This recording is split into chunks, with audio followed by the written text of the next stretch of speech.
Hello everybody, we're going to start this second map as if it was the first map. We are going to go through everything. I'm Cairo, joined by the wonderful Hazza. This is NECC Monday Night Valorant Playoff Edition. And Hazza, this first map that we've had has been a bit of a banger.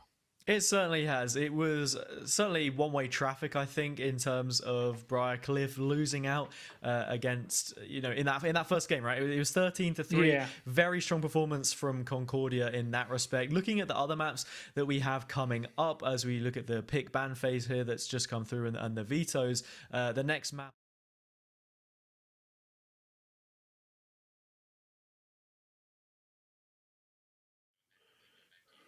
Okay. Yeah, you saw the maps there, right? Next map going to be Breeze and the decider Icebox if things end up going that far. But with this being Concordia's pick, we have to call into question what kind of preparation it is exactly that Briar have here for us coming into this one, because it's a long way that they've got to go here if they want to stay alive in the playoffs. Yeah, I wonder if we can get a reminder of those rosters on our screens, Hazard, to potentially see exactly who it is that has been playing in this matchup so far.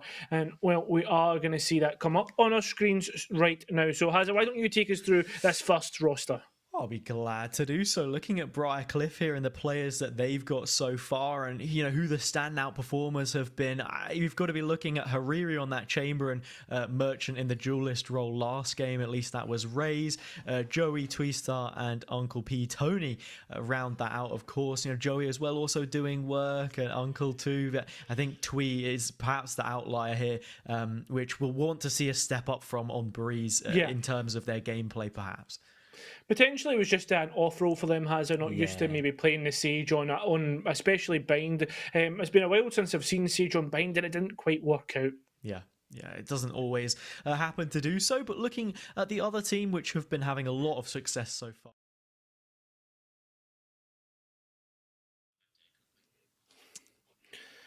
Oh, okay. I was just going to say...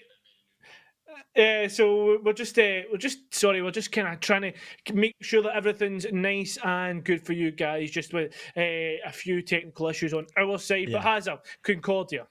Of course, Cairo. We got Jawbreaker, Red Radiant, Shadow Ghoul, Step Bro, and Code World. So lots of fun names that we get to mess around with here as casters. But in terms of players that have been standouts for you so far, who's on the top of your list? Oh, it has to be Red Radiant. That raise was absolutely slicing and dicing. Jawbreaker on the brim, I thought, quite impressed me, if I'm being honest. Yeah, I would agree as well. Quite a consistent player across the board. Red Radiant as that duelist jet player is also going to be lighting up the kill feed quite often, and that definitely came through. Shadow Ghoul on the chamber, Stepbro as well, chiming in with some kills here and there, and Code World's Viper, I think, was perhaps my favourite from the previous map. It was one of the differences in comps, actually, we saw between the two teams, and by picking up that Viper, it gave them so much extra control in certain areas. I think that the use of the Viper's Pit ultimate also as well was a real main talking point in terms of what she actually brought forward. I think the general ideas that Concordia had across the board were pretty good, but this is the playoff weekend. Sometimes with playoffs, we get a nice playoff bracket, so maybe we can have a look at this and see exactly how the lay of the land looks. Yeah, well, I'm not too sure if the bracket is completely sorted out, Cara. Perhaps I'm just going to deny your request outright. Let's get straight into the game. No more messing around, right? We can think about those matchups when it comes down to it. All of this is, just fodder, right, before we actually get into the meat and potatoes of what it is that we're trying to pull apart here. Yeah, exactly. Right in towards Breeze. So, Hazard, what are you thinking when we're heading into this one? Very expansive mid, quite a large map and all in. So, in terms of these agent selections, are you thinking of anything special? Nothing too far-fetched. The only one difference I think that we'll definitely expect to see will be on this Briar side, and it's going to be Twistar on the Sage again. I mean, to be completely fair to this player, I think they have actually stepped into the roster here So I'm gonna, keep my comments reserved about anything else that they may do on this game, because we've also had confirmation that they're a bronze 3 player, a real outlier in terms of what we would expect from the challengers bracket, with it being only a step down from champions, and then you're looking at radiant level players at that point in time. The main average here around ascendant diamond level.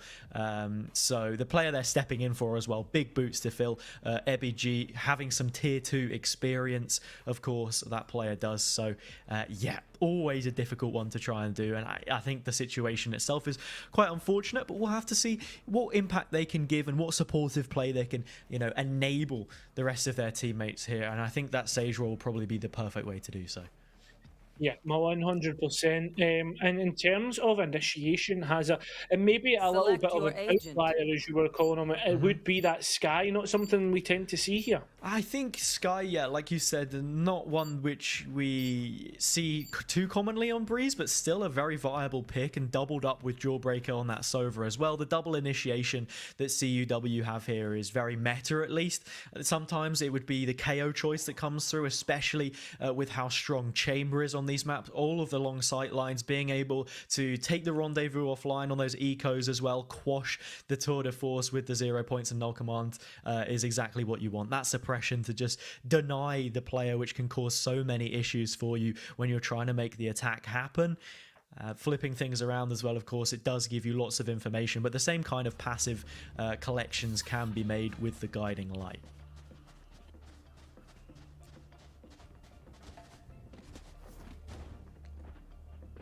I can hear you, Cairo. What's up? You good?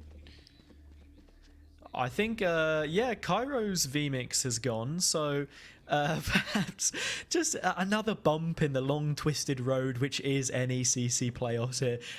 Or, as long as by the time we get towards finals, everything will be fine, but I'm happy to hold things down solo until my brother-in-arms here on the other side of the Pacific is with us, or the Atlantic, should I say? Oh goodness, it's getting late, isn't it? Are you back?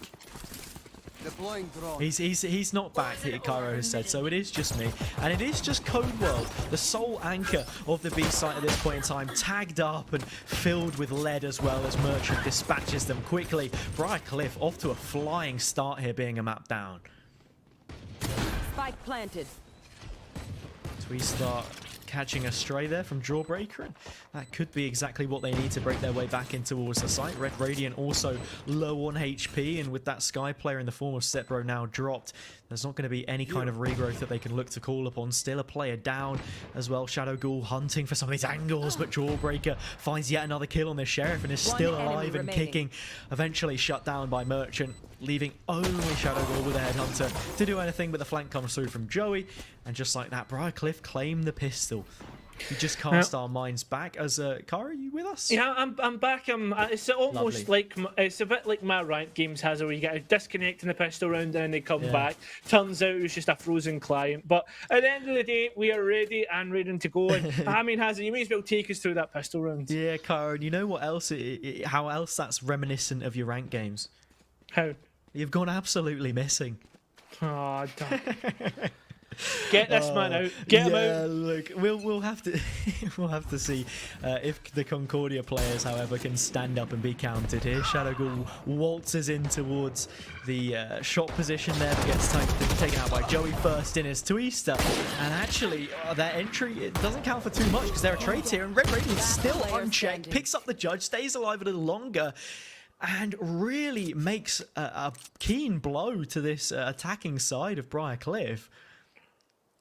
It seems to have all going Spike wrong. planted. The Code World now tries to do something of their own. They won't be able to get any upgrades, Hazard. That's the unfortunate thing. Concordia maybe looking to lose out their second here, and does so with the Guardian bullets going straight through Cold World's head. That is a second for them, and a really nice entry in towards the site.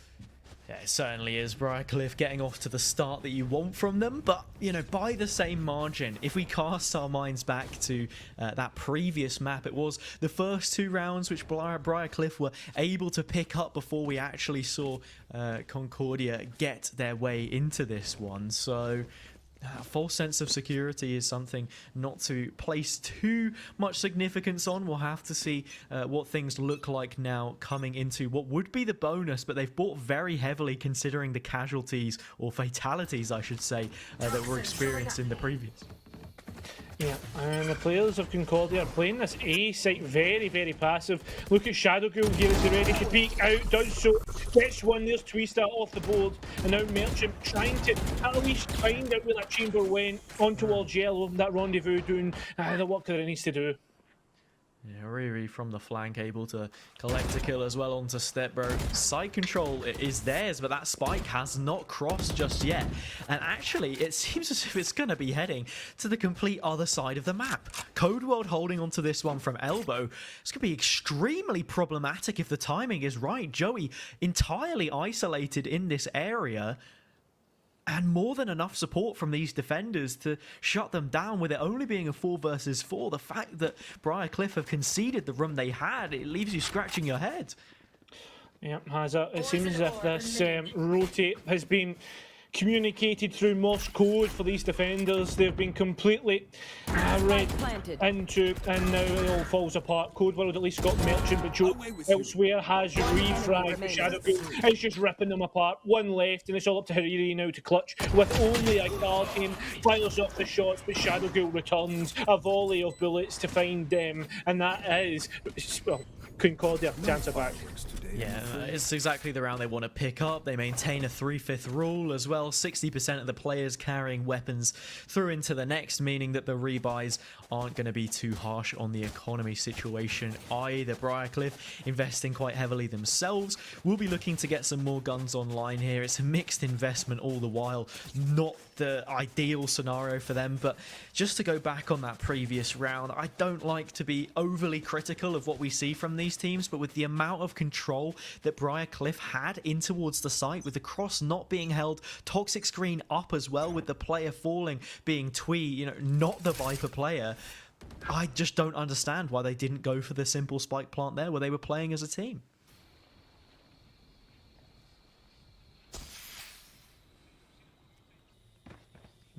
Nowhere to run!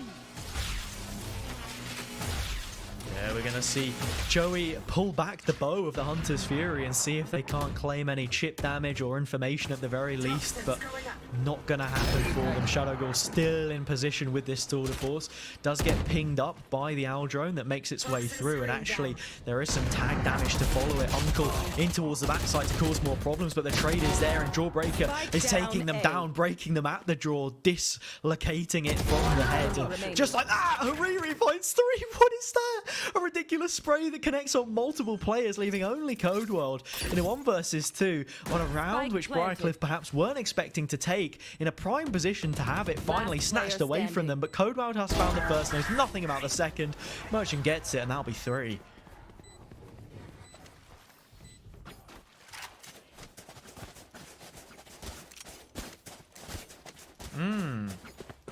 Yeah. Nicely done to get proactive control towards the backside as well, something which a lot of these teams don't end up doing, and you know, we haven't seen it from Briarcliff in any of the post plants they've had thus far.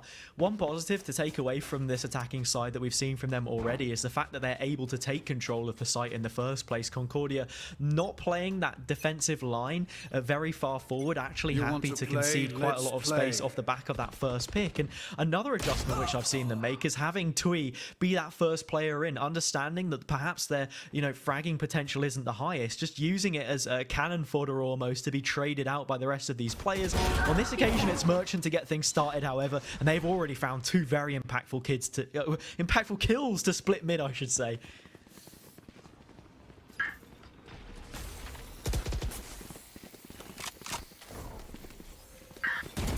Blocking sight.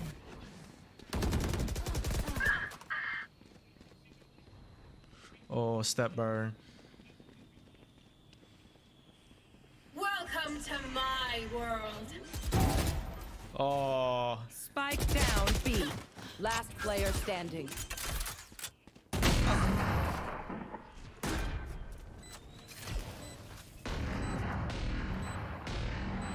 It's a nice use of the ult there from Hariri to stop that player from challenging out as Joey looks to go for the replant. And Briar more than anything else win out on the picks that they found initially. 2 players left up standing, and it was 2 initial kills that Merchant found in that mid position that gave them the opportunity to breach the B site from tunnel, from main as well. Still a couple of, small issues perhaps that could go overlooked, like Stepbro being stuck in the corner, for example, and potentially causing a few more issues, but nothing eventually comes from it. Very nice opening kill here from Jawbreaker to get them started, however, Concordia. It was. Yeah.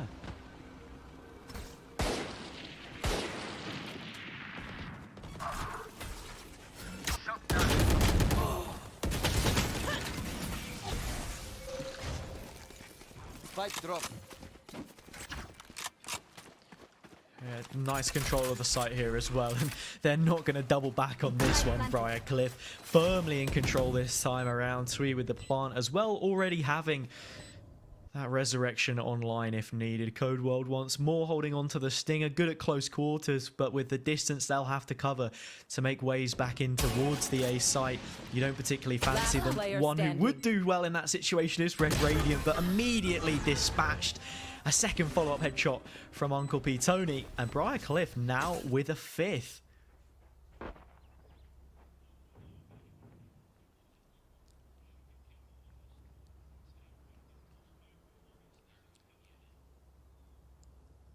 We can understand why Concordia ended up losing that because they were on an equal, and when you look towards how things have been going, it's maybe not the best, and maybe that's why they've waited till after that round to call this timeout to maybe get a little bit more impact off the back of it.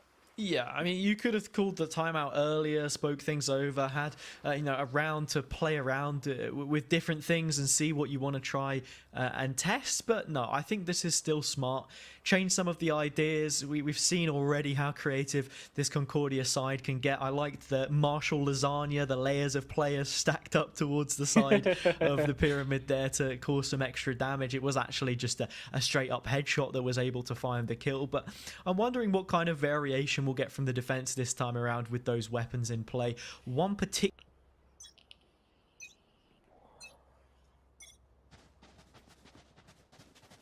Well, in terms of... Oh, okay. So, now, with the way that things are going in terms of these players, it seems as if right now it's going to be a little bit of a beat on towards Hayes. The Viper wall goes down early and the players slowly make their way elsewhere.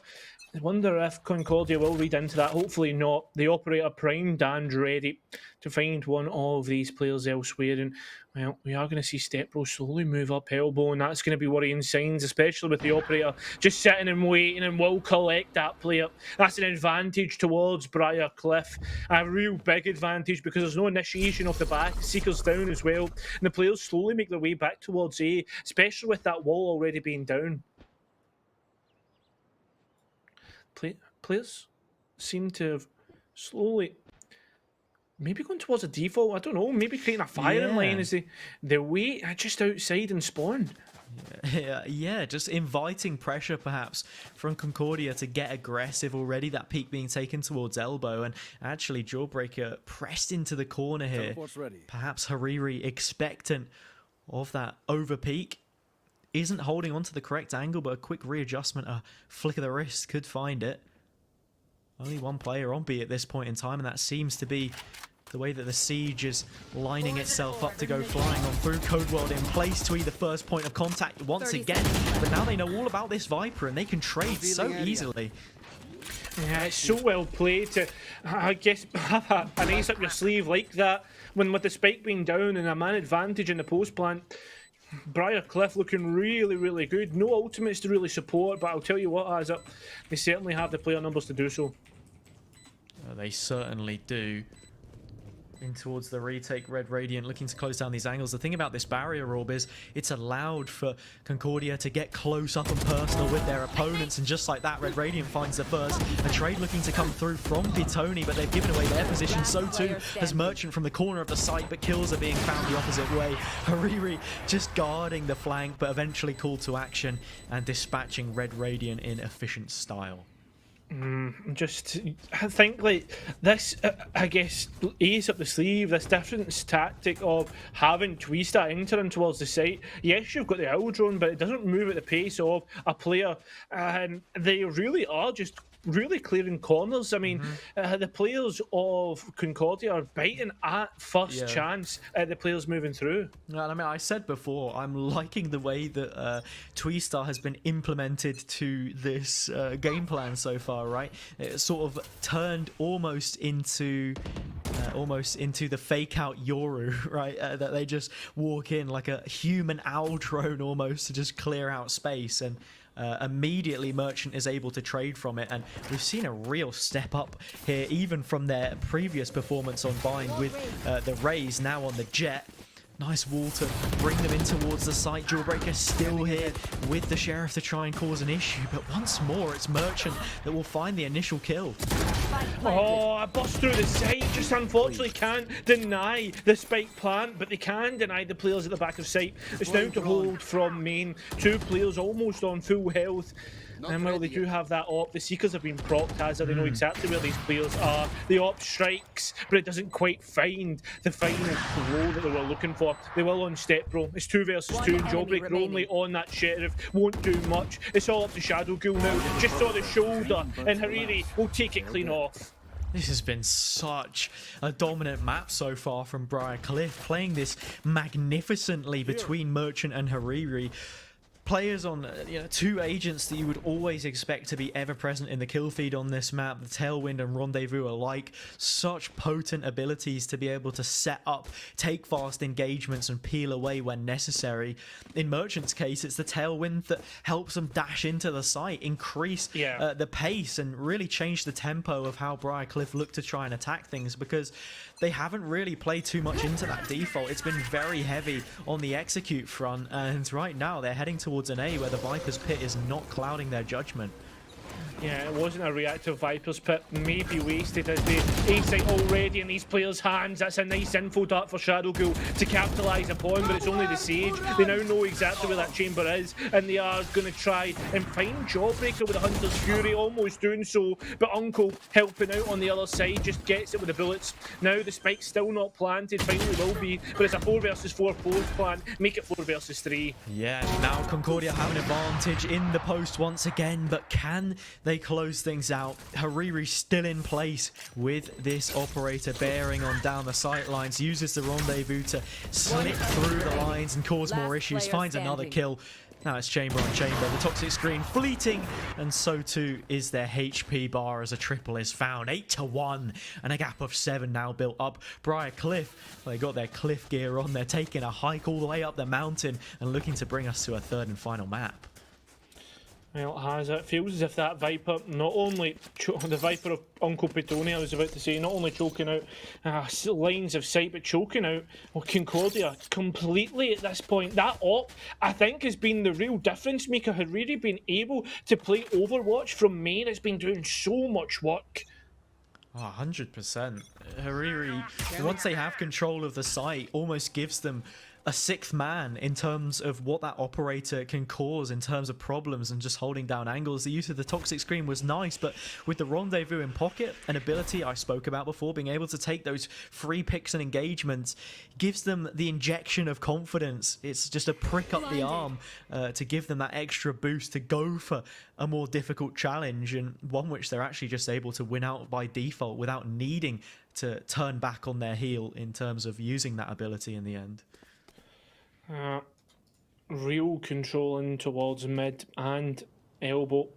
Twista just stepped a little bit there. That might have given away the push. The Eldron certainly will, and so will that Viper's wall. Shadow Ghoul identified in towards elbow. They're looking for that ping and they'll get it. But the players peek out, the Rendezvous out, but they're still getting pinged away here. They're going to take out that trademark and dash in towards the site. Yes, the spike now being initiated, but no players finally getting that pick. Maybe this Hunter's Fury will do it. All 3 shots are nothing but shots in the dark as Merchant is lurking in the shadows and finding a couple kills for himself here. Hariri on the operator cannot be dethroned by the chamber on the opposite side.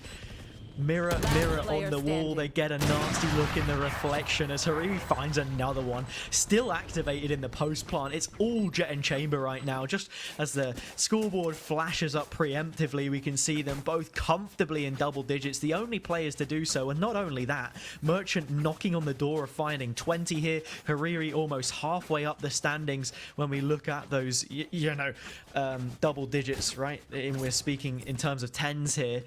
And it's been a real standout performance from both of them. A great step up to enable their team. On top of that, Hazza, I mean, you think towards that last round, Shadow Ghoul finally had the weaponry that you could argue to actually contend with an op in the Tour de Force and couldn't find the effectiveness that they needed to. This is a complete A gamble as well, and the players slowly moving up, and this crossfire setup, this could be very, very dangerous. Depends what the utility looks like and whether we'll see much come through. Joey, first one up with the Owl Drone to immediately clear. That's going to spot out at least one player on the corner, and the Poison Cloud is perfect. It allows for Joey to take that fight uncontested, but Stepbro is in place, quickly trading things out and leaving only Twee in this main position. Merchant through the double doors being a split attempt on the site, and this is an incredibly pressing matter. Twee really here needs to find a kill and get that res online, but with the position now noted, Hariri crossing, Radiant hearing the steps, it's a matter of time, and they're on borrowed time right now, Briar Cliff in this position in the cave. Hariri needs to fight the way out here. Hell, Twee start, but they're not going to be able to. And the player from behind, Red Radiant, with the Bulldog, will close out that player. Pick up the op, and I think that's the first time, apart from ultimates, that we will actually see an ultimate in the pocket of these defenders. Yeah, it is really nicely done. Operator now in play as well. For the defender's side, plucked from the grasps of Hariri, and they're not even going to opt to go back onto that sniper either. Has the Tour de Force to use actually, and has committed it, so they've got both flavors basically, right? They're like a Neapolitan ice cream, everything that you could possibly want all in one scoop, and we'll have to see what they can get done with it here on the sunny sands of Greece. Well, the op posted up on A. That Viper's wall will just deny here. The toxic screen, the Eldrone just trying to identify exactly where that chamber could be, but they can't find the shot either. The Viper's pit now committed, and that's going to make things impossibly hard for this op. Now, with the spike planted, as a 5 versus 5 post plant. And it's the first time, I think, really, that we've seen an even standing here without any jewels initially being taken. Joey a whisker away from catching a stray there, and the bullet being enough to take them out inside the pit. It's a nice ping, and the spray through might nearly connect instead, finally. At the third time of asking almost, it is the snake bite which will drop them to the ground. Merchant still kicking, so is Hariri from this position. The pit hanging on by a thread with the defuse all the while coming through. That player will be killed, 2 versus 2, not enough time now. Things just not possible to be done. Final sands hit the bottom of the hourglass, and on the beaches here, spread across breeze, it's 10-2. Briar Cliff, a completely different team in the second game. They have really changed up their tactics, changed up how things work, and has it now on the defence. I guess you can't send a player out to find information like you could on your push. This now may be a completely different game. Concordia still have a hope here potentially, but it has to start with a pistol round. It certainly does. And just looking at these rounds as well, few and far between.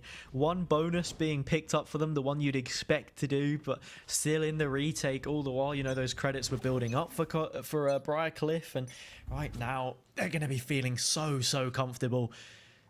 2 of those players which have helped mount this comeback are the only ones stationed on A.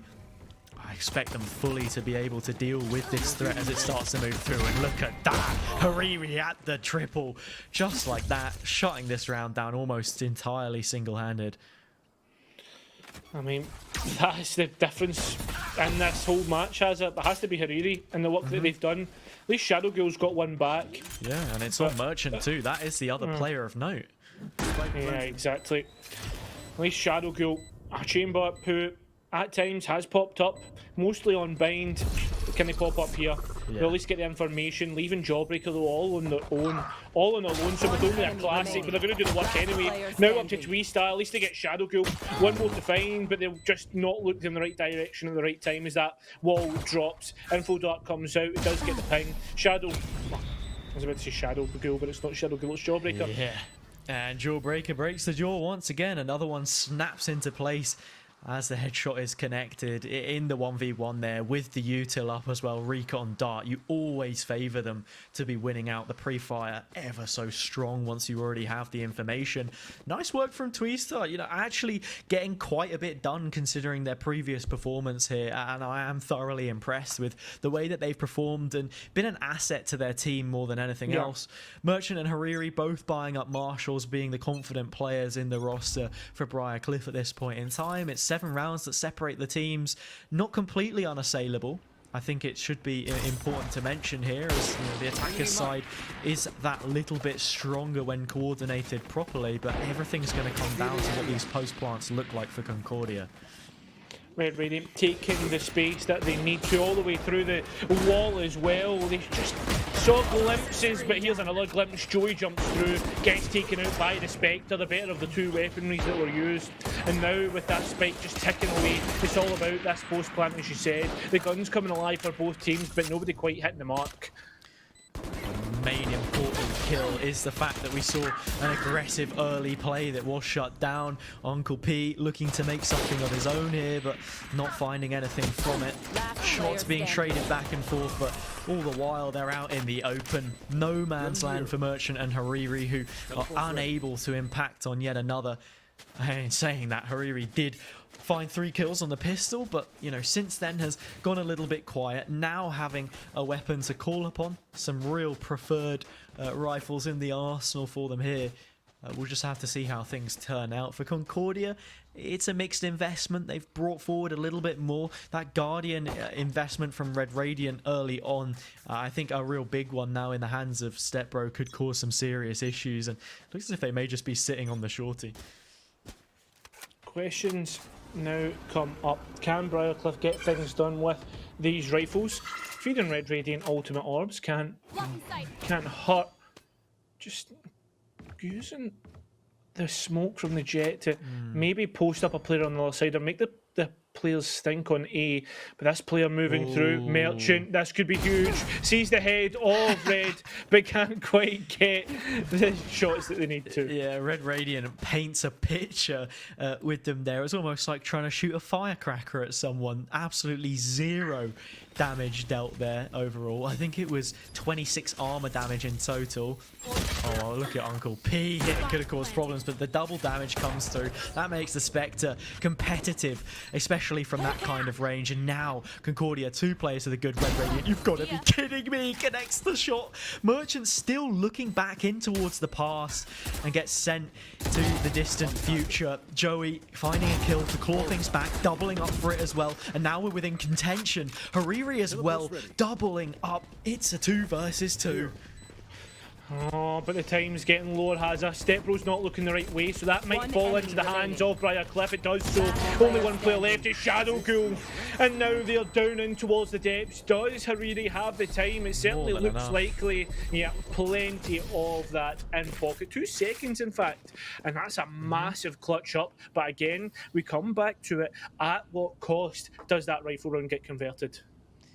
A very heavy one. Hariri also now matching the amount of kills that Merchant had. 21 plus 21 is 42, which, you know, to some is the meaning of the universe, but I'll tell you what it means a lot to right now. Briarcliff and reaching their 11th, incredibly close to closing out this game. And then we're looking at map 3 on Icebox with a step up we've seen from this chamber player. I mean, Shadow Ghoul also sat on 15 kills, respectable considering the tally of rounds they currently have, and with that map being so, you know, heavy on those initial engagements between the 2 aforementioned players, I just cannot wait to see how that would pan out. But we're going to have to wait a little bit longer because Briarcliff do have guns here. And they do have guns. Both teams have guns in terms of what they can do. We'll need to see. The tour de force on either side has been used, and well, there's the first one to get the first shot. It's going to be Hariri on towards Red Radiant, a big player for Concordia. But now a little bit of a stalemate, or at least it seems to be. Joey gets that advantage back. Merchant trying to push deep, trying to push by the wall, and Stepbro's on the other side. Need to try and pick up this Sky, and they will do so. And now in 4 versus 2 fashion, it's all up towards this Sage and the Chamber. At least they have an AWP, but that barrier of invested could be huge, and it is. It's now all up to the AWP, but they can't do it. Not with that smoke screen up. They're going to get that round. They're going to get map point, and Briarcliff are going to push Concordia to the edge. They certainly are, and right now they're hanging on by a single finger, 1 round, which is what separates the Briarcliff team from knocking them off the edge of the cliff, sending them to that 3rd and final map. I love the late investment of the barrier orb from Tweestar there. That was really nicely held onto. Even though one of the chunks gets shot out from that closer shot position, having Shadow Ghoul holding so deep, the segment that they've got to be firing through is left uncontested. And even whether you're able to find some kills on the players that do push you there, you're not going to be in a position to play the objective and actually see out the round. So now 8 map points on their opponent's pick that Briarcliff have to see this one out. Out of charges. And it's just a matter of time, you feel, before they get their just deserves for what has been an incredibly good response. Oh no. They know that the one player is close by, heard the footsteps, and as they slowly walk down, they don't know about this player of Jawbreaker. They missed the first shots on towards the Viper. They'll finally pick that up, and now Hazza is 3 versus 2. It is Concordia have a player advantage, but we've seen this squandered by them on multiple occasions so far on Breeze. Look who the 2 players are, still on their feet, up and kicking. Merchant and Hariri, the second of which is currently posted on B with the op in hand. A match made in heaven, and that's exactly where Red Radiant gets sent to, up in the clouds. Recon Dart, false sense of security. Jawbreaker may be looking to peek off the back of it as Hariri maintains their position. Rendezvous continues to pulse away, active in their hands. Merchant up close is going to hear all of these steps as well. The players looking to move towards double doors. This could be it. Game, set, and match. Nail in the coffin. Looking to nail both of these players. Sprays through and nearly chips Jawbreaker through the gap in the wall. Trying to find something of their own, but time all the while ticking incredibly low. Spike picked up, but that's just about it. Merchant gets it at the second time of asking. A big pickup from Concordia. This one's going the distance. It really is going the distance, Hazza. There we are. All 3 maps going to be played. And, well, fair enough. The maps didn't go the fashion that they did last time these 2 sides played out. It certainly is in terms of the maps. Yeah, Briarcliff were the ones that actually won the series the previous time around. And if you look at the trajectory in which that game played out, they won the first map, lost on the second, came back on the third. This one, if we're going to go off the same kind of, movements and motions, right, you would favour Concordia into that 3rd and final map. But we've seen a real imbalance here, a shift in momentum, one which now it looks as if we've got a team in the form of Briarcliff who are dictating the pace, controlling the game, feeling great. Merchant and Hariri both firing on all cylinders on those open angles. And with Icebox also being a map where Chamber and Jet in the same comp is incredibly viable, I continue to expect these players to put in a fantastic performance.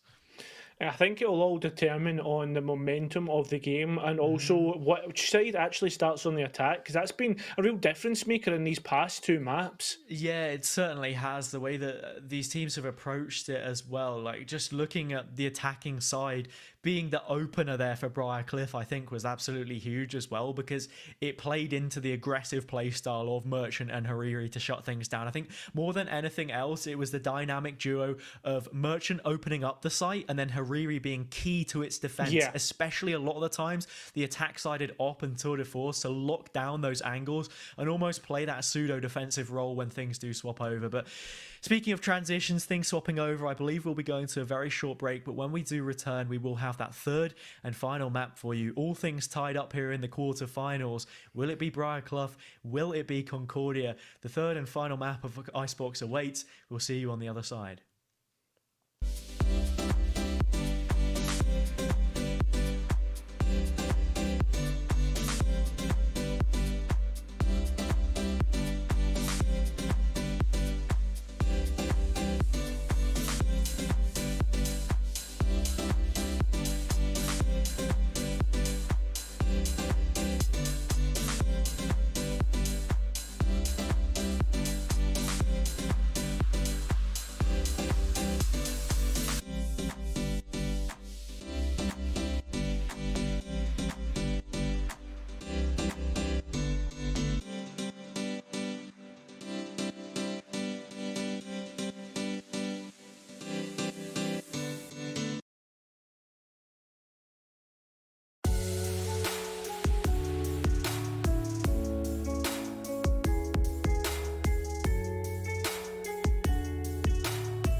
Hello, everybody, and welcome into NECC Valorant Monday night. This has been playoff week. I'm Cairo, joined by Hazza. Concordia versus Briar. Cliff. Hazza has been a bit of a banger so far. It has, right? I guess it's a really difficult one to call coming into this third map specifically because we have seen a 13-3 and then a 13-5 performance. So it's kind of like both of these teams on their opponent's pick, no less, have put in some serious work. And now we find ourselves at the second most played map from last split. Coming into this split, perhaps one that's been overlooked by quite a lot of teams. We say this a lot about Icebox, that the meta perhaps has hit a bit of a stagnant point. But yeah, looking at both of these teams specifically and what changes they've made and agents specifically, actually, you think of Twee, for example, sticking it out on the Sage despite, not having the best of performances in that first game, but responding really nicely in the second alongside the rest of that Briar Cliff team. And now coming into Icebox, it's a completely viable pick and one that actually I think which will be incredibly supportive to their aims and ambitions. I mean, everything that this has been leading up to seems to all be going Briarcliff's way in terms of momentum, in terms of actually allowing Twista to be even more impactful than they were in the last map, has it, even to the point that Concordia are all hovering Sage because they know how impactful it could be. Yeah, we have quite a few flex players here, right?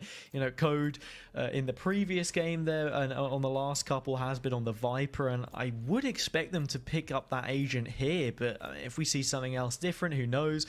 Perhaps they're just trolling us as casters, right? I think this is perhaps something in the minds of players when they know they're on broadcast, but in terms of what Briar Cliff have, which is already completely locked out, a very meta, just standard composition that you would expect to see. The only change perhaps would be Killjoy, for example. I'm fully expecting Code to go on the Viper here as they're flashing literally every other controller that is available in this game. Yeah, I'm really liking the no Julius. I'm really liking the no Julius comp from Concordia in terms of the util that they'll have, especially on Icebox when there's a lot of rotations and retakes because of the way the map plays out in general. I think it will prove or pay out in boatloads, but again, at the other side, Concordia, I mean, they've got all their players on the picks that they like. I mean, the Jet and the Chamber coming through, if they can shut those players down, I think that's the real win condition from Concordia. It certainly could be. Coming into the piss round then, we've got to try and see what this defensive setup from Briarcliff looks like in the first place. And actually, it is going to be that lighter investment on the defensive side of the trademark towards Kitchen. It's going to give a lot more coverage in terms of what players are aiming to try and do. If someone jumps up from a snow pile and moves their way through there into Kitchen through that route instead, that is also watched out for. And saving the barrier orb for later in the round also means that you can think about denying vision of the spike and perhaps sneaking a cheeky defuse. But we'll have to see what Twee looks to try and move with it, whether it's something a little bit more aggressive. And actually, they just wall off Maze almost instantly. In terms of the attackers, Concordia playing very reserved, looking to try and feel out their opponents the same way that we have here on the casting desk and work out exactly what the strategy is. Yeah, it seems as if they are slowly all moving towards B. Initial two players towards either lanes of the map, but they've not caught Merchant with this. The tailwind's propped. The players are walking right by. They don't even know what danger they're in here. Hazard is waiting there. Merchant just starts collecting now. Gets the KO and the Chamber. Joey helps out as well, and this is just turning into a bloodbath. One player left, and it's Code. Well, what can they do? Probably not much in this instance. There's so much to do. Exactly that.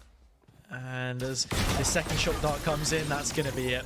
Player taken down, Uncle P, the one to do it. As well, it's great to see from a Briar Cliff perspective that Merchant is just as hot here in the chilly fields of Icebox rather than they were on the sunny sands of Breeze, right? And done absolutely nothing to drop an ice bucket or metaphorically on their head. Getting off to an immediate start with those frags is going to do a lot to preserve that confidence, and this round itself preserve momentum that would have been kept from that last one. And what do Concordia do now? Barrier up again. Seems to be the initial placement for Twee, and I guess there's no reason for them to change it at this moment in time, as the players of Concordia just play this so slow. Really just watching from that vertical position. Yeah, I was just wondering whether the rendezvous would actually come back for Hariri, because the setup was so late into the round and it hasn't. Still just waiting for that to happen. Really nice shock dart to the feet of Jawbreaker. A second one follows it up with that rendezvous totem being placed. Joey is aware of this position. And from the Concordia perspective, with them not getting a plant or anything really to suffice on this round, means that investment's incredibly low, and there will be a succinct advantage that Briar have in terms of weaponry. One of those players being Twee from the corner of the Judge could become activated and go absolutely crazy here, but it's Joey that'll do it instead. Hariri also chiming in from the backside. Jawbreaker able to find that kill. Has the Judge now for themselves, but not able to make too much of it. Hariri making amends for Briar here and taking them up to a second. Interesting that they've moved Jawbreaker on towards the chamber. Has a player that's played 3 completely different agent roles, and Initiator, Controller, and now Sentinel. So it's going to be interesting to see how they kind of go about their business in this map. Yeah, I mean, we were expecting probably to see Shadow Ghoul on it, right? It was the duel between them and Hariri that I had alluded to coming into this one. Now a full set of weapons that CW can try and use.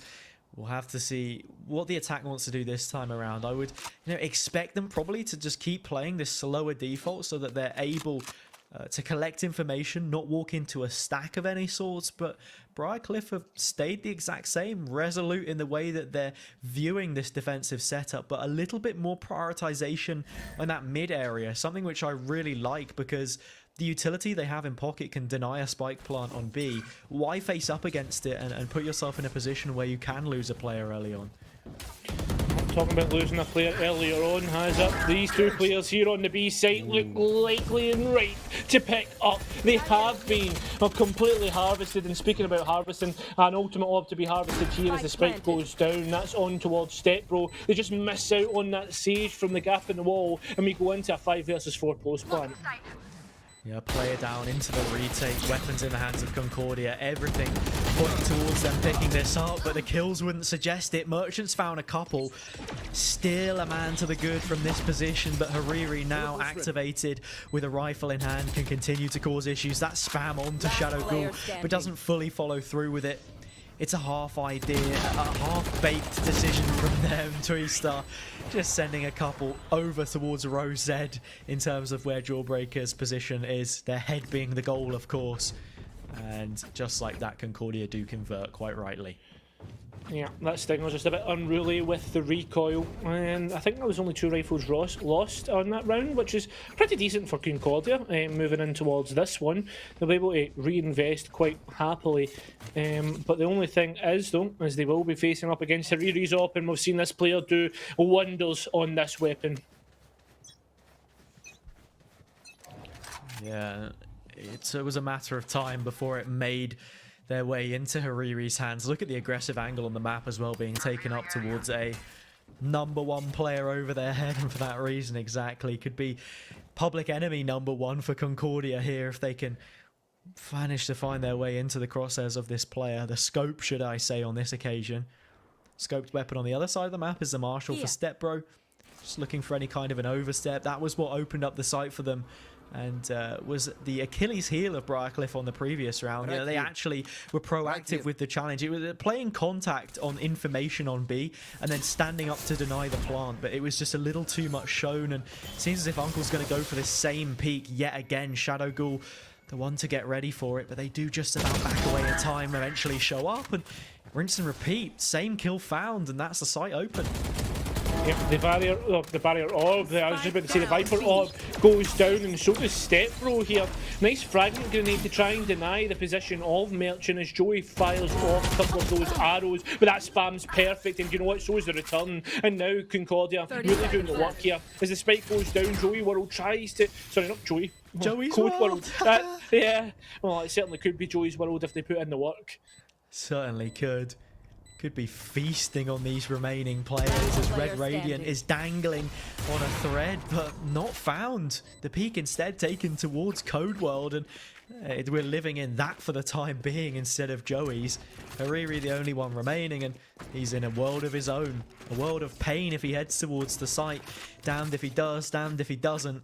The only way out is going to be holding on to this operator and saving it through to the next. Finding ourselves tied up here at 2 apiece in map 3. Yep, there's been good executes on towards B there. I guess the key pick is always that initial first blood. Oh, well, talking about first blood, it's not really a first blood, but it certainly is a blood nonetheless. Jawbreaker's on the floor, and that's a rifle lost. Jawbreaker's on the floor, like when you put 50p into one of those machines and then accidentally the flap doesn't work and it drops to your feet. Unfortunate, but you know, it is what it is. Have you ever had one of those big, massive Jawbreakers that you get? Yeah, that's what I'm talking about. You know those little slot machines where you put the money in and then you twirl it around and then it shakes a little bit and something pops out? Yeah, I mean, I feel as if like this is very UK culture though. I don't imagine this being in America. I think, you know, they have them in America, and I know that in Asia, for example, they have, like, that's what the inspired Pokemon, right? Pocket Monsters. Oh, is it? The little, like, the Pokeball looks exactly the same as the little, basically the Kinder Egg capsule kind of things, right? That you get out of those machines. That is what the Pokeball is inspired by, and that is essentially where it came from. It seems as if Concordia are sending the Sova up to maybe try and fake a little bit of presence on B. I don't know if the Jet caught the head or the shoulder of that Sova. It doesn't look likely because there's not been much of a response. That drop from Stepbro might give some sort of idea of players coming through. Well, all the utility will. Unfortunately, Hariri misses the first shot, but maybe looking to make amends with the second. Jawbreaker, though, they don't need a second opportunity as they take out Twee. Nice recon bolt here. Codewell tries to bust in, but that's a lovely couple of sheriff shots from Joey. I don't know if it was a collat. I don't think it was, but I'll tell you something. Certainly 2 kills nonetheless. Yeah, it is. Right? 30 seconds you can left. see that from the top of the screen as well. The only issue is they only lead by 1 from those individual heroics that Joey brought forward. And that is a gap that can increase, however. Hariri, shot in the dark, connects from that operator, the weapon that was kept through, and now, you know, trepidation starts to set in. Here comes the Hunter's Fury, collects 1 tag. The second blow will be enough to take out Stepbro. Here we see the Blade Storm of Merchant landing that first dagger. Some of the HP cut away, and then eventually the head gets lopped off. Red Radiant on the floor, Merchant from the skies descends and finds a third. Briar Cliff maintain the lead, and they snatch it back from their opponents. Up kept as well. Big investment to be keeping in those pockets. I think in terms of how things are going, oh, maybe not. I was about to say I think Concordia will be able to thoroughly invest in towards this one, but it looks like as if there might be a little bit of pots and pans, the kitchen coming through for Concordia, but what can they cook up for this round? Yeah, the kitchen, of course, being on the other side of the map, and I think it's one area, actually, which we haven't seen Concordia exploit too much. Their mid-presence completely shut down, and I think that also leans into a little bit how Briarcliff have been playing this defense. I like the advanced position that Joey's taking up in front of Boiler, and then also right now we're seeing Merchant walk down that tube position to perhaps collect some more progressive information on mid. Thinking once and twice about making the peak actually happen. The trademark getting shot out. And Alcomar committed, and now they execute in full swing. Yeah, there is a tour de force there, but I'll tell you what. Talking about force, there's some force of their own. Joey putting the bullets through these heads. The last remaining pings of this null command goes off, and I don't think they'll be able to restabilise that core hazard. It's looking very much thoroughly like a shooting range, a shooting gallery. As there's more frags to be picked up, Jawbreaker at least returns, but it does look really hard to rescue this one. Yeah, the null command went in to set the execute away, but a lot of those players still sitting back. The KO player being put out of action, much like Windows 8. It's incredibly swift in the way that it happened. Blink and you miss it. And just like that, everything defunct. This push needs to have some more life installed towards it, but we could be waiting some time for that one to hit 100%. Only red remains. toying with this angle, does actually take down Hariri. 1 versus 3, still a possibility, but time is the main factor to be looking at here, and there's not very much of it. Oh, 10 nice seconds shots, left. nice shots on towards Red Radiant. Standing They're ahead. looking to save up a rifle after that round because they will be firmly in towards the equal round of this next one coming up. We are going to go all even, and at least have saved a Hunter's Fury, but that was a lot of ultimates invested to get no returns. Exactly.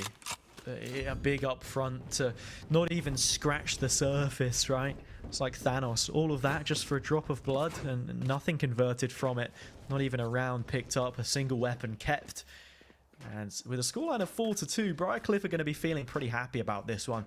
Not too many more that they need to kick on from to already have made this half profitable. I think 5 rounds is always a good baseline to be looking at. And we're looking at the investment that we have here as well. Red Radiant, even forcing up, having the weapon in hand already here, is going to be fairly short-handed looking into the next even. Hariri posted up with the operator. Nice recon to push him off the angle, but can actually just tuck back yellow and is completely safe. Does rendezvous away from the 0 point, and Jawbreaker, more importantly, does find that kill in mid. An opening that they haven't had the liberty of taking on quite the number of these rounds. Fair enough, they might have not got a lot of util off the board, but they've got the rifle of Merchant off the board, which has posed a few problems from time to time, and here's a bigger one coming forth right now. Hariri, just at the back on Snowman, doesn't get the opportunity, but he does see the head through the elevated angle. That's Red Radiant off the board, no more Sova, and now the spike going down. May not have been the quickest on the trigger, but holding an angle like that with the headshot is not one that you expect to clear, and that is the fine margin which allows them to get the work done and bring things back to a level standing. Only for a moment. Stepbro immediately returns back to the rest of their team and plays with that resurrect. But look at how reserved these positions are at this point in time. Pushed entirely deep, and just like that, the Hunter's Fury forces and flushes out Uncle P. Shadow able to reduce them to only that. A simple mark left on the round. Joey from within the blind. A very nice impact, but this round is all said and done. Briar Cliff not getting anything else. In this situation, the kills just to confirm it, and Concordia keep us within 1.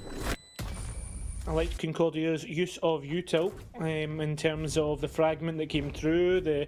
Also on top of that, the stake bites. There was no chance you were getting on that spike without taking damage.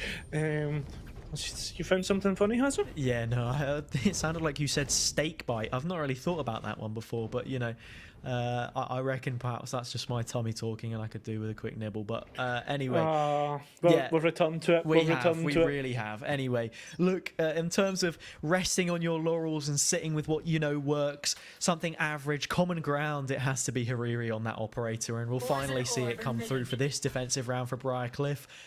Big investment, but one which we know he's oh so happy to overturn.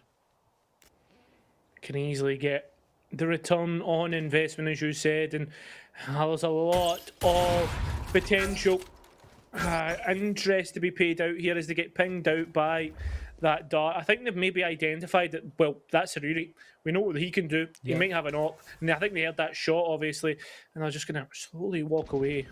Yeah, it's the standard test, right? Like the weatherman. Lick your finger, stick it up to the wind, and see if there's a breeze going. That map, of course, now in the past, we're on Icebox, but the fact of the matter is they knew where Hariri was playing from. It's the second time in a row now that he's contested that angle. All the while, however, it has been collecting information for Briar Cliff, and now they're starting to rotate towards A just before this push comes through. Nice utility from Twee to slow down and just back away one angle at a time, inviting these players to continue pushing forward.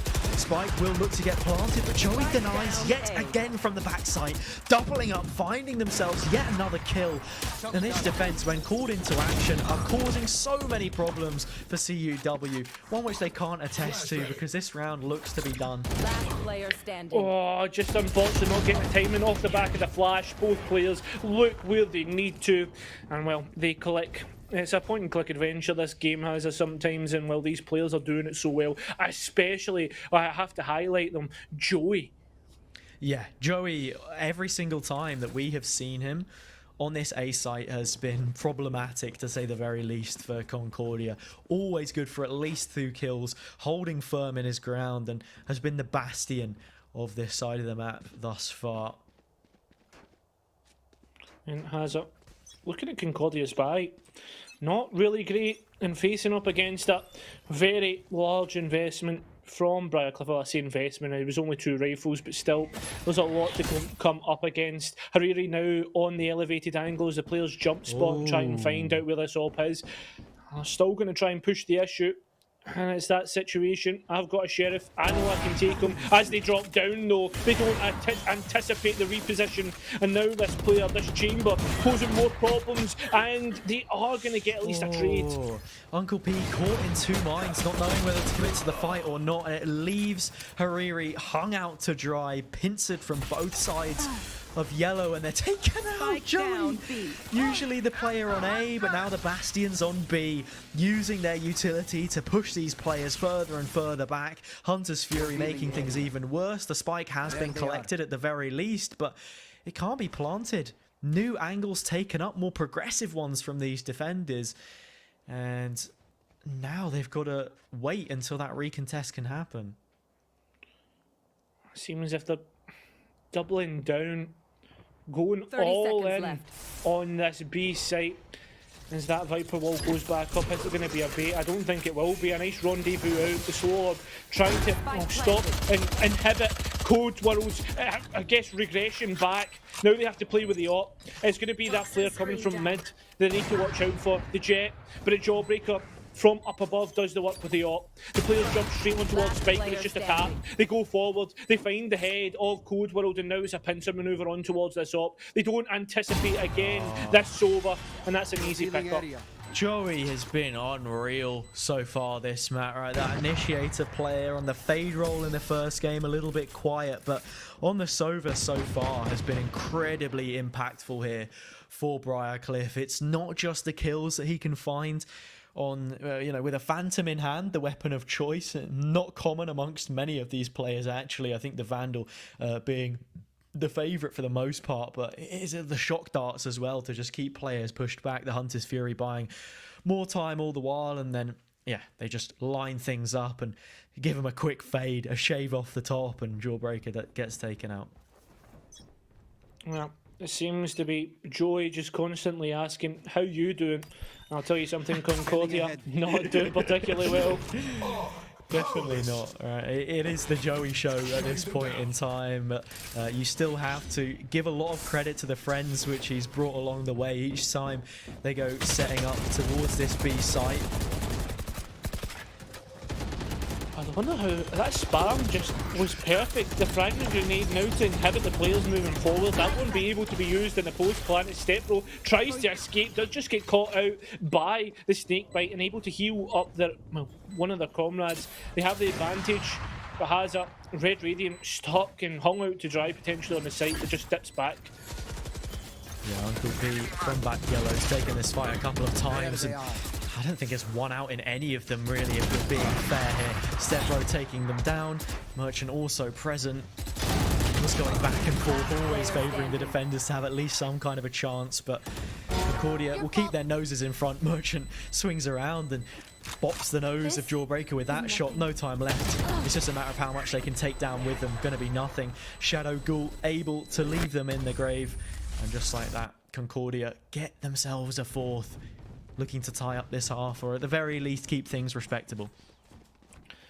I think with the way, if we're to go off economy has it, 7-5 looks more likely, but it all depends on this round and what happens, because things aren't looking as nice as what they would hope. At least Hariri has that tour de force, Jawbreaker as well.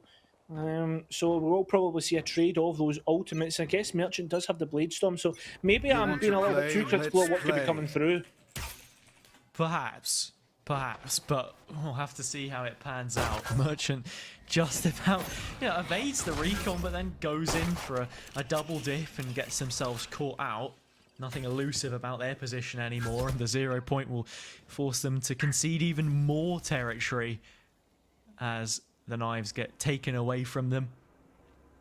And like a small child, you're not supposed to be holding on to sharp and pointy objects. KO, the concerned parent in this affair. Well, it seems again it's going to be that double down on the site. The players have somehow walked on towards A, but there's nothing there, nothing to be found. All the players are now pushing on towards B's. The spam comes through. They've not got much from it. There's that delay of the Viper orb, but nobody's really bit down on this push. Maybe thinking it's a bit of a bait. The spike slowly, slowly trying to make its way on towards site. That Viper ball will have to regen. That it will. But there's only so much time left. A pit look on at both 30 sides. seconds We'll left. have to see how that pans out. And yeah, lots of space being taken. Perhaps Concordia just waiting to get a Jawbreaker in position here and be the flank breaker, the neck breaker of Briar Cliff as they look to make their way through. How many times have we actually seen this flank played? Not very often, but it's come through now. And at the 11th hour, Jawbreaker continues to strip them apart. So much to worry about. Joey on the reflank. That shock dart could be perfect, but narrowly avoids and misses the mark. Still an issue in the center of things right now, and just constantly buying time and taking kills as well. One enemy remaining. Buying frags. Look at that. What a headshot. And once more, Merchant says, no weapon for you. Bladestorm gone. Use that. And 1v5 just looks to be flawless. I think we might get it. Oh, it's Caster's curse every single time. It really is. But Jawbreaker, a real difference on that round, has it?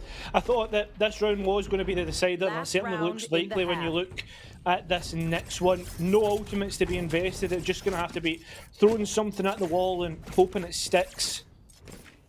Yeah, it's exactly that, right? And both of these teams throwing haymakers at each other at this point in time. Constantly, you know, these rounds playing out quite similarly in that we've seen the majority of the action on B. At least when Concordia have been successful, that is the destination for their execute. But by bringing Jawbreaker into the fray, going for a late flank, something that we've not seen out of them, it shakes the balance, shuts down Briar Cliff, and as they look to do something a little bit different of their own, that aggressive push is completely shut down. The two main playmakers on their side in the form of Hariri and, of course, Merchant dropping. Joey as well, a big name in the server, a big presence. The next to fall, and just like that, it's dominoes that are dropping one by one. Yeah, it really was a strategy of throw it at the wall, throw players, throw bodies, and hoping it sticks. It didn't really stick at all. More slumped to the floor and a really, I guess, uncharismatic fashion of Briar Cliff. At least Uncle, Ritzy has a chance with that first pick. It's not to be. 6-6, the scoreline go all even into the next Switching half. sides. Yeah, Uncle, like that drunken uncle that's always late to the party, turns up by the time that everything's already happened, and not much can be salvaged. 6-6. Things way closer than they have been on the previous two maps. If you're just tuning in, we had a 13-3 followed by a 13-5. So this is more rounds already for both teams than they did in the games which they respectively lost out on. As the side swaps over, however, sometimes you see a situation where, you know, one team then really takes that extra initiative, extra step forward and shows us their A game. Speaking of A games, that is what Briar Cliff will be playing into as they look to be splitting the site, maybe even from mid in this position, but we are yet to see. It's interesting that we're going to see this, Hazard, because all in all, when we look towards what's happening in terms of the agent comps, you could argue that this is both their favoured side. So I guess this is a definitely interesting way to close out this series. Hariri, though, does take out Step Bro, a nice first shot. Yeah, that's a really nice opener as well. Hariri always involved, and we see that chamber duel start to happen, but just as its presence is informed on A, Briar Cliff have sold a fake, and now they're moving in towards B. Those mid players activated, Merchant the first of which to take contact and take down Code World with them. Raid Radiant in the site here to also cause issues, but it's Merchant at the double. It's a 2-for-1 from the Merchant himself, and now there's twice as many players that Briar Cliff have to see through this post plant and take the lead in the second half. Now Shadow Gulp clears out kitchen, the chamber supporting down from, well, coming in from middle on a less advantaged situation. At least they identify where that Sage was. The Chamber now can move through uncontested, but maybe talking about contention, we need to look at behind there as the Sova fires off a couple of volleys. Merchant will take out Shadow, but well, they'll also take out Jawbreaker. A nice 4K on the round, and that player you talked about, it has got 2 for 1. We'll make it 4 for 1 because that's a very good round from them.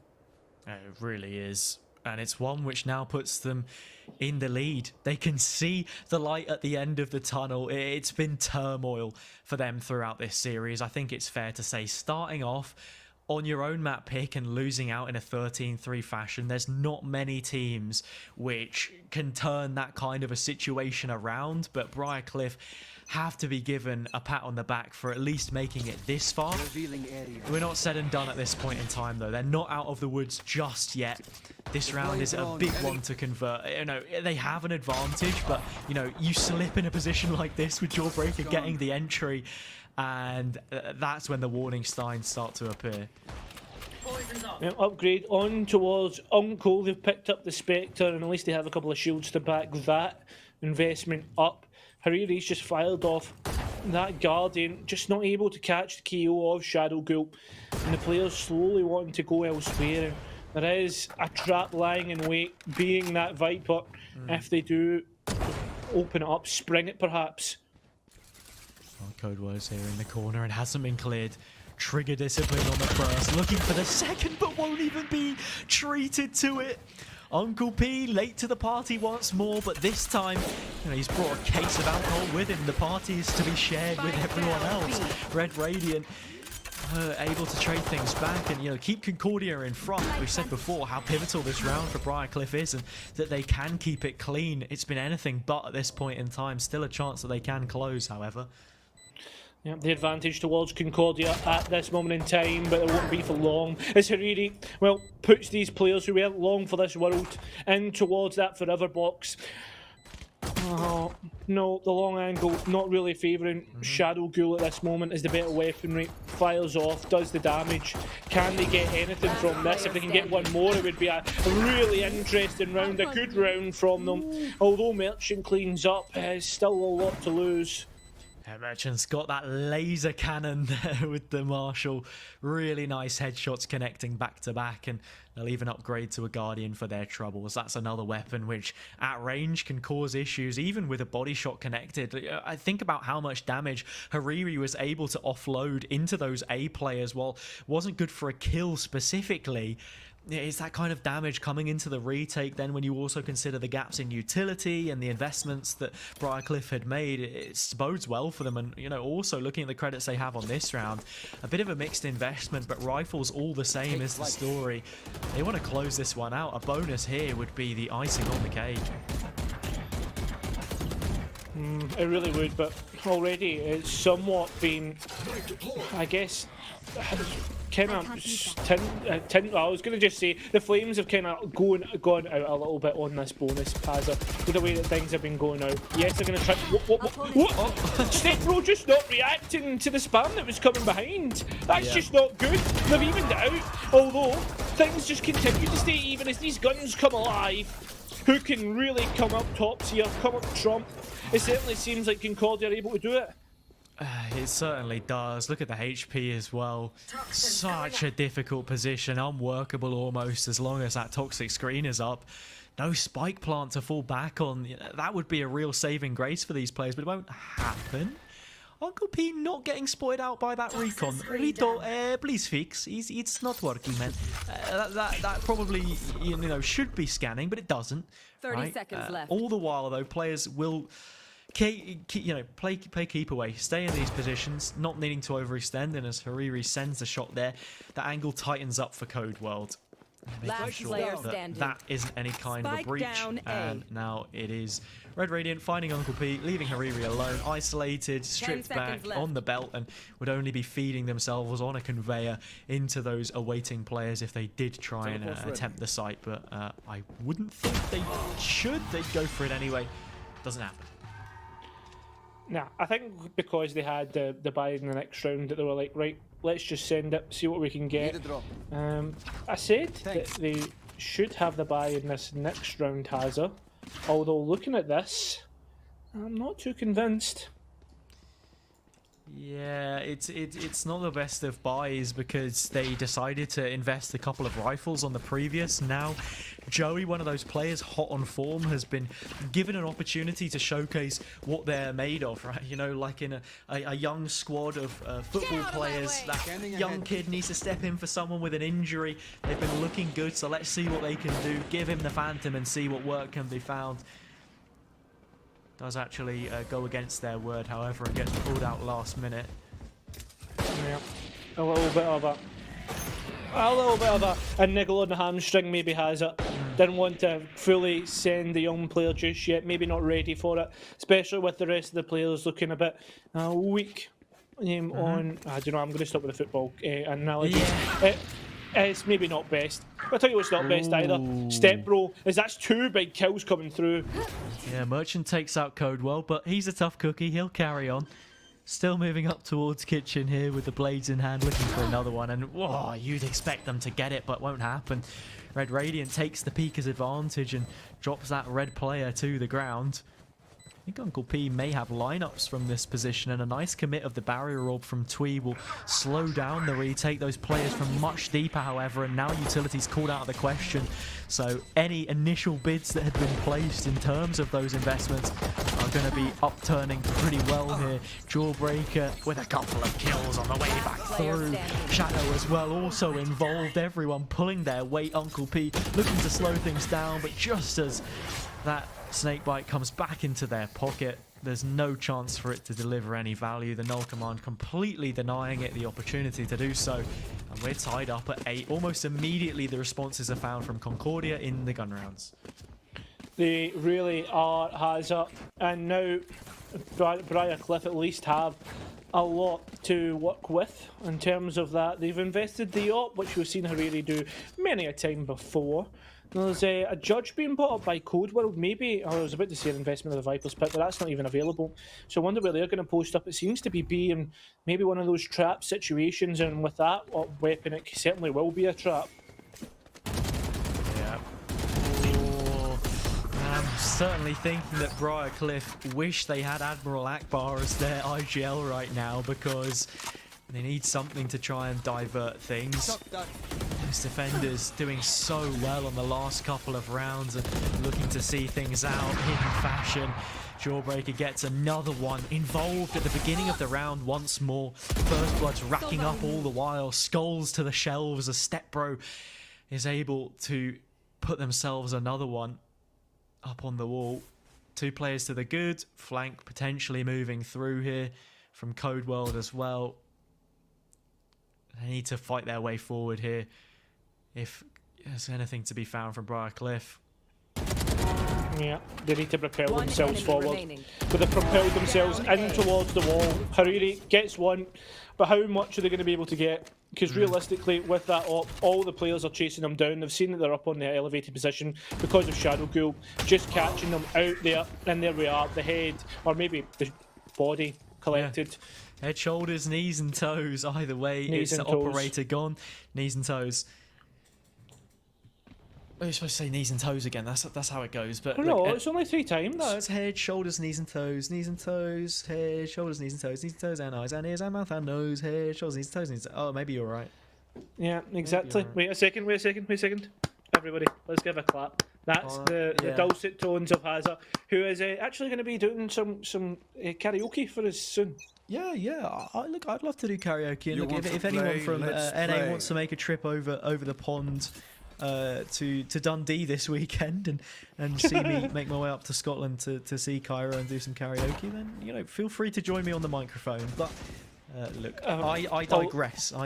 Yeah. We're here on Icebox, and that's the main thing to focus on.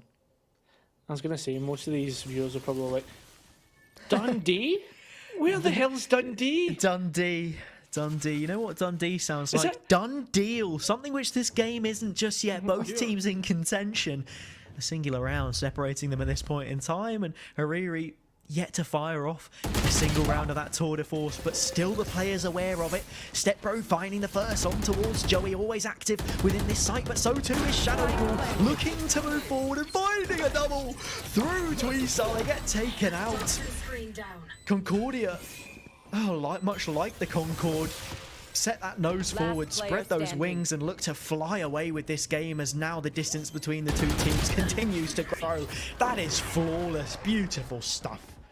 Fantastic, and Shadowghoul with that lovely double completely opened it up for the players to move in. I think they're doing the gritty on the spike, has it? But nonetheless, that will be cause for celebration. 2 in front, and it's a trampoline round when you look at the ultimates and when you look at in terms of the buys. Boing, boing, boing. And Briar Cliff, the only thing they look to be jumping off right now is the second word in their name, because while it was a nice comeback on that second map, things have gone a little bit quiet since the pistol from them. Obviously, they were able to stick themselves in the lead coming out of an even half, but Concordia have risen to the challenge of this defense here. I'm thinking as well, Shadowghoul being a player of note on that KO, the utility they have to slow down pushes, the suppression, stop the util being key in the execute. For the most part, Briarcliff just look a little bit disjointed. And this is where things, I guess, that's why we're actually seeing this timeout, is the pistol round fever, and well, the Doctor of Darks tries to cure it. I wonder what plans are going to be concocting in that doctor's office. Yeah, I think right now, if you were to put a stethoscope to the chest of Briarcliff, that heartbeat is running thin. Needs some real resuscitation. And speaking of, we do have the Resurrect online for them. That really being a more reactionary ultimate when we consider how it could be involved within their plans. But Viper's Pit, you can be a little more proactive with, considering they don't have many credits, few opportunities, few and far between to claim a round here. I would perhaps, say just hop on some shotguns, make some space in towards the site and use that ult. But instead, Code World has a similar idea and will be posted up waiting with the shorty in hand. Oh no. Aldron already invested as well, and this recon's getting nothing. Code World still looking lively and dangerous from this position. Oh no, has up. Oh, did they just catch them there? Potentially. I don't know. The Phantom comes out. There's a head gone tweet. It's that initial scout that gets sent forward. The spam picks up Uncle P, and that's going to be no protection for those lines of sight that's going to be trained towards the long position. There's a couple of pings off, and they know the players are still lurking around, trying to pick up this Phantom, get an upgrade. Yeah, you go 2 for 1 in that position, job done. Commit an ultimate, don't commit an ultimate, all the same, it does not matter. This is a round which, if Briarcliff lose, we're looking very close to Concordia seeing this out. A gap of 3 rounds, eco cycles and all to consider. They're going to be feeling very happy about it.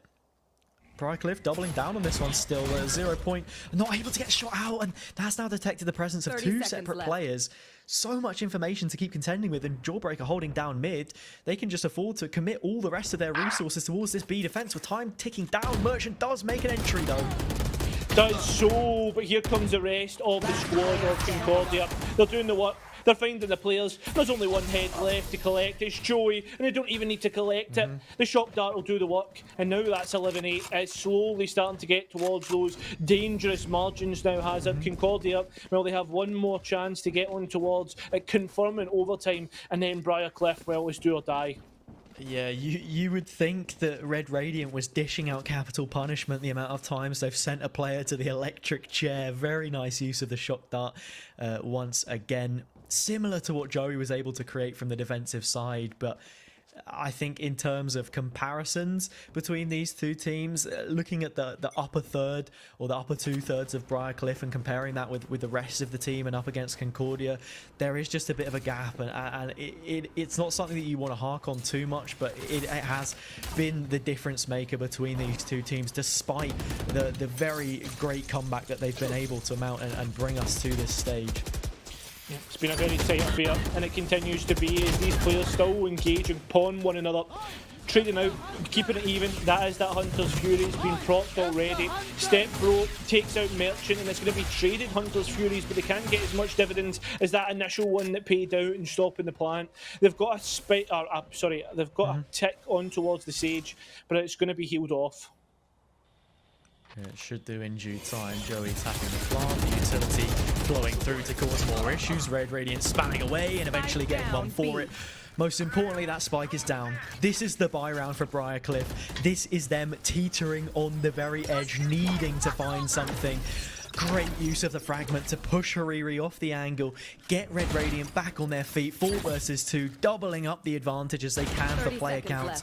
Barrier Orb also in place, time ticking away, time and time again, but Hariri always good for at least 1 kill to inject some hope into this dying team, resuscitate them, bring that pulse back, scruff of the neck type stuff, but still, it does fall to just them. Finds the first, looking for the second, but Shadow Ghoul squiffed on the trade, and that will be 12. The operator picked up once again. It's going to be a double up setup as both ops on the round were picked up by the last 2 remaining players. But again, it's that situation. It's do or die for Briar Cliff. They've got 4 attempts at coming back in towards this one, and at least they have a really good buy to at least try and make it work. You know what it's going to be as well, Cairo? The bustling B site once more. The amount of times that we've seen teams execute towards this side of the map has increased tenfold from what you would usually expect. I think since Icebox has developed as a map and changes with this site specifically, teams have wanted to go there a little bit more than what we'd usually see. But Briar Cliff, perhaps, off the back of what I've said, are trying to sell a little bit of a fake here, actually give up some of that site space control to go for some A presence. Code World standing this one up on the opposite side of the poison cloud, and this first kill is so important. If it can't be found by Briar Cliff, then I do worry for their chances here. The thing is though, there has been a little bit of a rotate coming forward. 3 players close towards this site, and they've caught out a lot of these players. The Viper does get tagged up by a couple of bullets as Merchant does see Step Bro. Elsewhere though, Hariri does pick up Shadow Ghoul, and that could be what they're looking for, what they need to do the work. The trade though, that might shut things down. Such low HP, Twee has absolutely no idea. Traded out 1 for 1, however. And the fact that Joey is the player still up and standing is going to be huge for them. Spike looking to get planted. Red going for the spam, but the barrier orb giving just enough cover for the time being. In a level standing here. Pit is up. Utility is there. It's just about seeing this out and keeping Briar Cliff to go on for yet another. I think the fact that Twee got that barrier orb down is even bigger than the trade has it. The fact that they're able to get that key piece of utility to just delay even longer. But this ultimate being down is proving such an issue. Jawbreaker's coming in towards the back of this pit. It's supported by Red Radiant. The time's ticking away though, and that might be the issue. They have barrier orb invested, but it's actually put Step Bro in a bad situation. Red Radiant though from behind. Do they have enough time? It certainly looks as if they... Yep, that's it. It's all over, folks. Concordia are your winners, and they're the team that will be progressing through. Unfortunately for Briar Cliff, they will be dropping out, and that's so unfortunate. Mate, that retake was sexy. That's all I'm gonna say. Like the way that Stepbro just jumps in, absolute giga chad, black and white, jawline exposed, drops out the barrier orb with the op, drops onto a deeper angle, takes the kill that they need, and the 2 other players pushing from the back was magnificent. With that Viper's pit, it sort of lured the players in. They wanted to fight from within the smoke. It's a just way to try and approach things, but with no control towards the back end either, no one even accounting for those positions, they found themselves completely enveloped. And just like that, the series is shut out. I saw a few people in the chat mid-map saying that, look, guys, like Concordia are a 3-map team. They'll close out late on. While they couldn't do it and give it justice in the first series they played against Briar Cliff in the group stages. Now that they finally hit the playoffs where it counts the most, they get the all-important result and move towards the semis. Yeah, a fantastic game all in all, Hazard. But unfortunately, we don't get to take these lovely viewers through another best of 3. That's us done for the night. But I'll tell you something, it was enjoyable nonetheless. Apparently, Cairo, that's not us done just yet, though. We have an interview prepared for you all. I think this is a groundbreaking first for myself and Cairo here on the desk. You know, we get to touch base with some of these, Americans from across the some of these Americans, the way I've said that, from across the pond in production and whatnot. But we're never really treated to actually speaking with the players that make these games. So I guess we'll just have to hold on for a little longer until we have one of those players on the line. I certainly do. It has and if that's the case, we'll take a couple of minutes break to set up that interview. And if you want to hear from one of these, I imagine Concordia players, do not go far, because we'll get them straight in and we'll get that interview ready to go.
Hello everybody, welcome back to the NECC stream. This has been Valorant Mondays and we've just seen Concordia win and we've actually got a full team interview here at Hazza. Introduce yourselves lads, how's it going?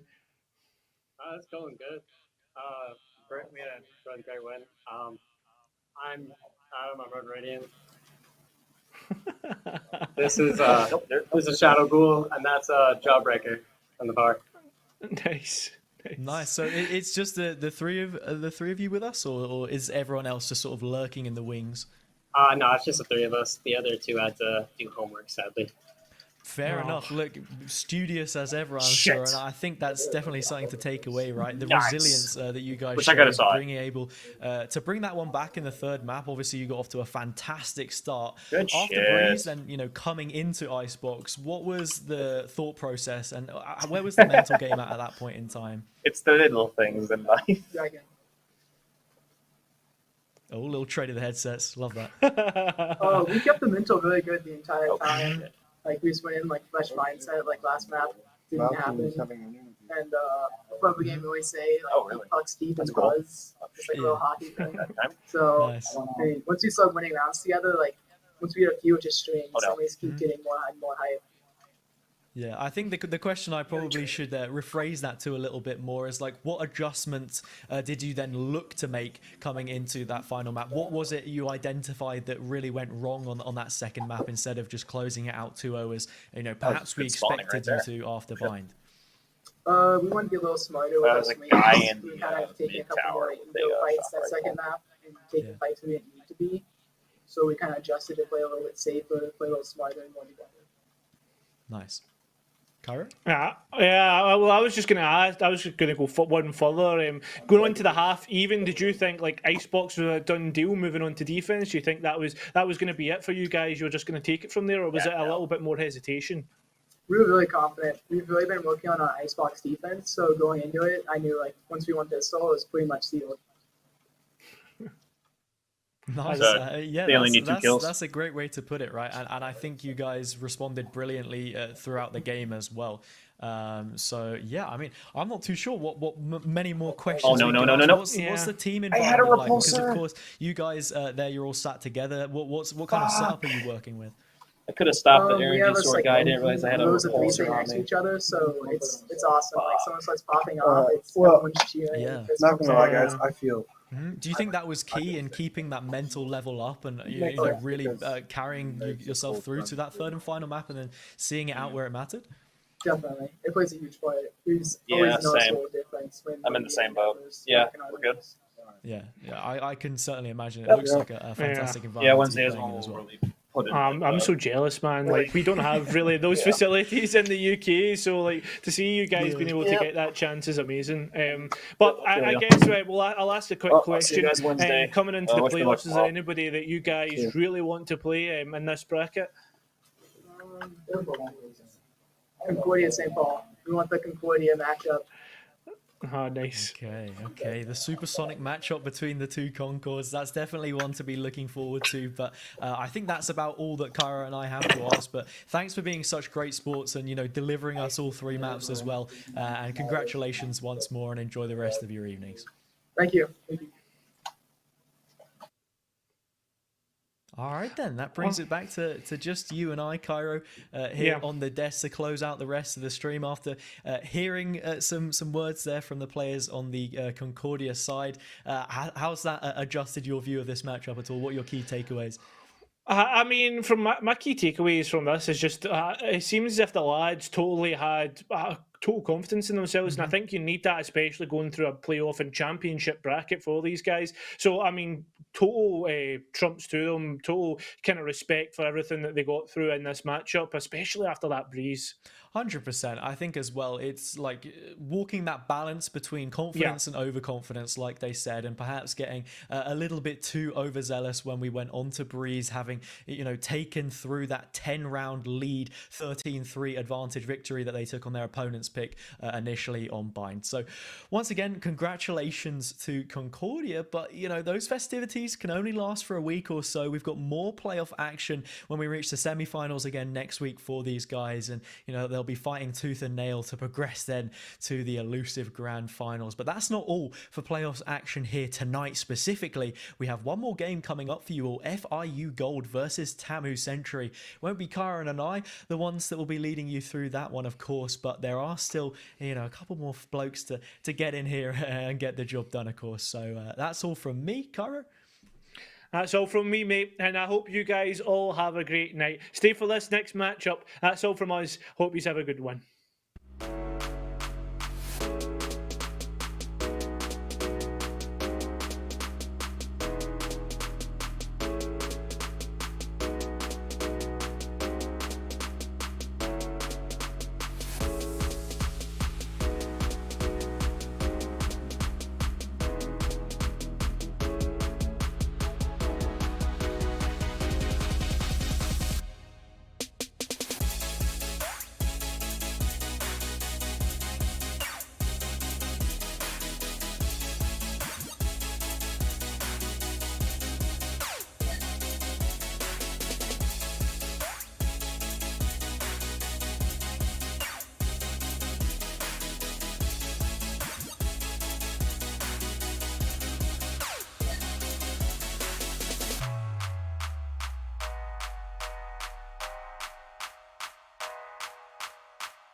And welcome everybody to the NECC Valorant playoffs. We're here in the Champions Division, and my oh my, we got a banger of a final game of the night. It's Florida International University Gold going up against TAMU Sentry. And to bring this one to a halt, it's going to be myself, Los, joined by my main man, as always, Vincent. Why, hello, Los. I'm so excited for this one. We've got dealt up a pretty darn good game in the Champions Division as well. It's going to be a lot of fun. I am prepped and ready. I'm also prepped to look at how things go during the playoffs because it just makes me feel some sort of way. You know, playoff time, it's when things get the most serious. And, well, this is how serious we've been able to get. Here's the bracket. Here's what things look like if you're just joining us. Premier, they dominated this division. They were absolutely fantastic. And to be fair, Los, you and I know that's a really darn good team. We've seen them a couple of times. But the team we're talking about today, FIU Gold, they were right up there. Second place, and they're going up against Texas A&M Sentry. Yeah, FIU, they came in 7-1. And try and guess who that singular loss to. Yeah, that's Premier. Classically, gotta be the top squad. But this is second in command going up against Texas A&M. And they actually faced off against each other. It was the first week of regular season. And that's where FIU hit him with the 2-0. Yeah, that's what's really cool about this. All the way back in week number 1 is where these two teams first met. And now they fight for that semi-final spot. It is a great storyline, and everything is on the cards here tonight with regard to these two teams.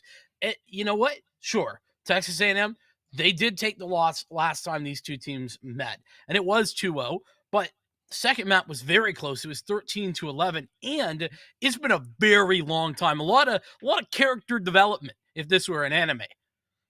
Oh, it's the tournament arc now, and we might as well check out our protagonists if we're going to take a look at maybe the top squad to be on the lookout for. It's got to be FIU Gold, Waffle, Plaza, Furzan, Seldrud, and Tokyo. And I think this is something to take note of. Is that Furzan got a fresh cut. Listen, I'm not going to say this is scientific by any means, but I have been told that the fresh cut does add at least 3 kills to your kill counter at the end of the game.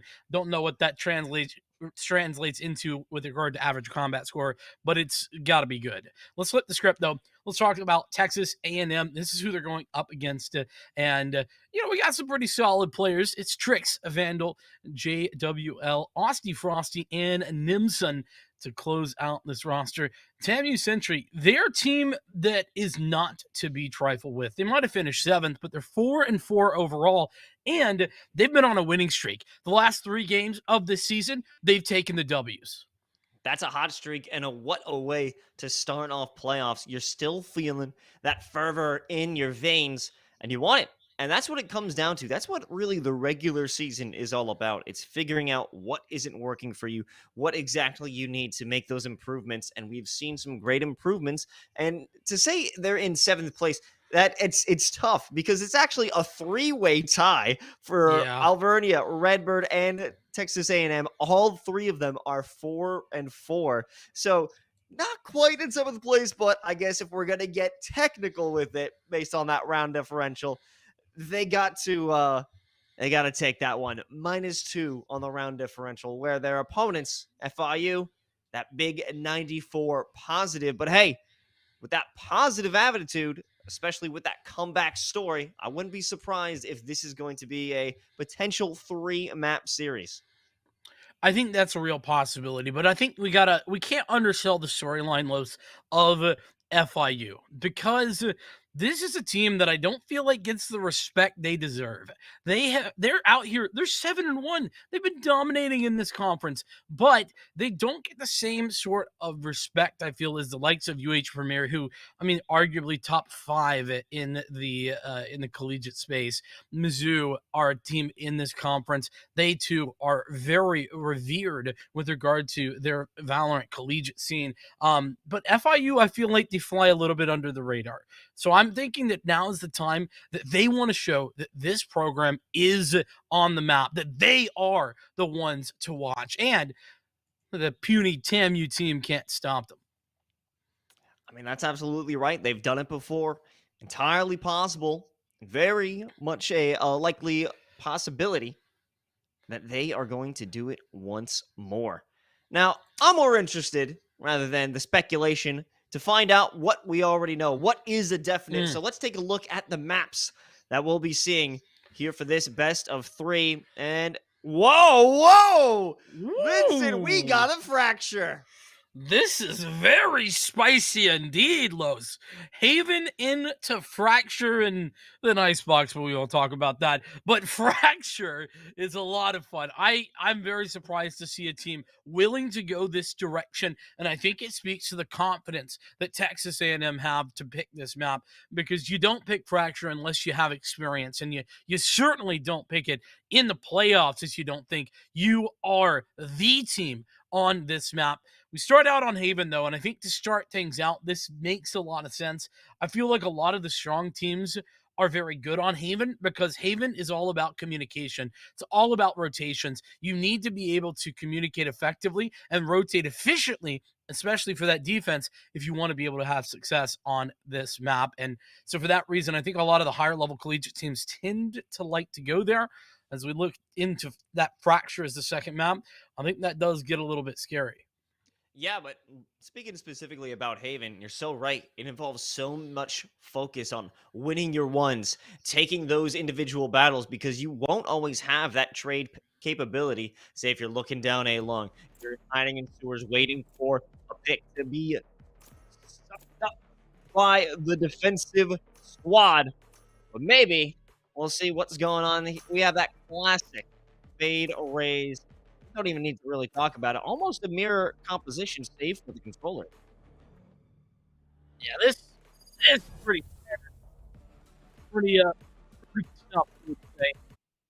I do think the controller difference is interesting, but honestly, I think a lot of teams have decided to go different directions pretty recently on this map. So that doesn't surprise me all that much, Los. So with that being said, very little in the surprise category. We have that to be honest, the Seasonade. It's available. It's going to go in. Osty Frosty alongside Nim, and same for Furzan and Cell Drud. This is going to be fun. I think as we get things started, FIU on the defensive side, and they're going to be setting up with a look at this 4-player stack towards the A site. They're going to ultra aggress at A, and they even have a quick defensive player ready to go with that rendezvous back towards C should it be necessary. This is really cool for a pistol round. I like it. I'm feeling cautiously optimistic on this one. It could be an absolute disaster, but hey, it's essentially going to be a full-on brawl if anyone makes the advances. But with these nebulas and the Star Recall, they're just trying to build up space for them to walk on through. Furzan and Plaza able to get one each. High risk, high reward, and it is high risk right now for FIU. They've done it all. They've got the opening picks, and they've pushed TAMU back into their own spawn.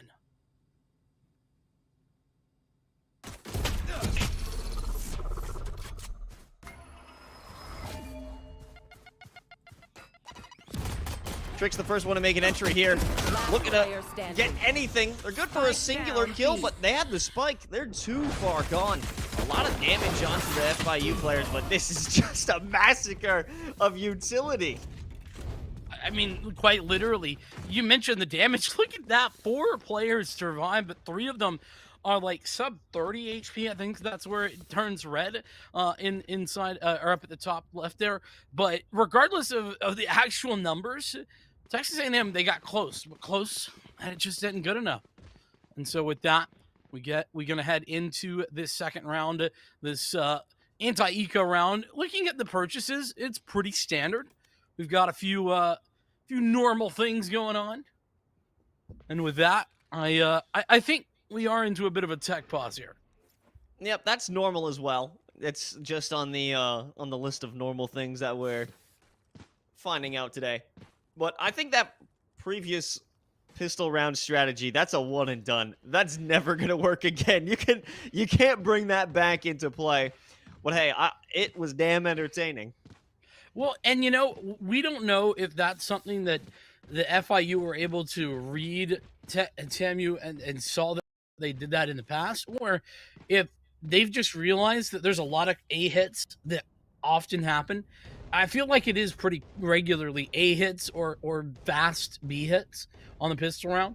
So, you know what? I think it's solid to take that chance in the pistol, because we saw what happens when it works out. And now it's just that easy second round force buy. Shouldn't have a problem once there's no longer a tech problem, that is. But I'm curious to see if there will be any purchases, because it has just been majority of the Texas A&M players running around, not exactly bringing in a buy yet. Rather, FIU, they have everything they need. I mean, I'd rather not see a purchase from Texas A&M. I'm, you know me, Los. I'm a bit more on the conservative side when it comes to these second round purchases.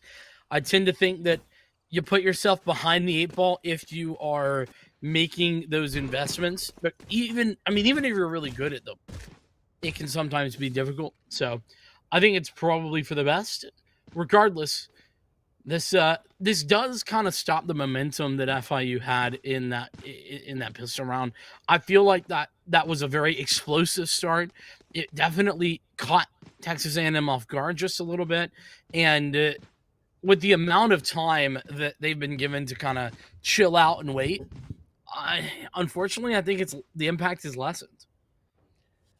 Yeah, I mean, that definitely does make things a little bit unfortunate. It puts ice on the game, especially it just started. It literally just started, and now we're gonna have to run it with this tech pause. Everybody sitting, doing nothing, not talking, mind you, as that's not allowed during that tech pause. So, you know, the only people who could talk is just you and me, Vincent. So, I mean, we don't have much game to bring analysis to. So, how's your day been going? Yeah, I mean, listen. Unfortunately, we're a bit early in the tech pauses, but you know we're chilling. Had a day at work. You know me, IT guru Vincent.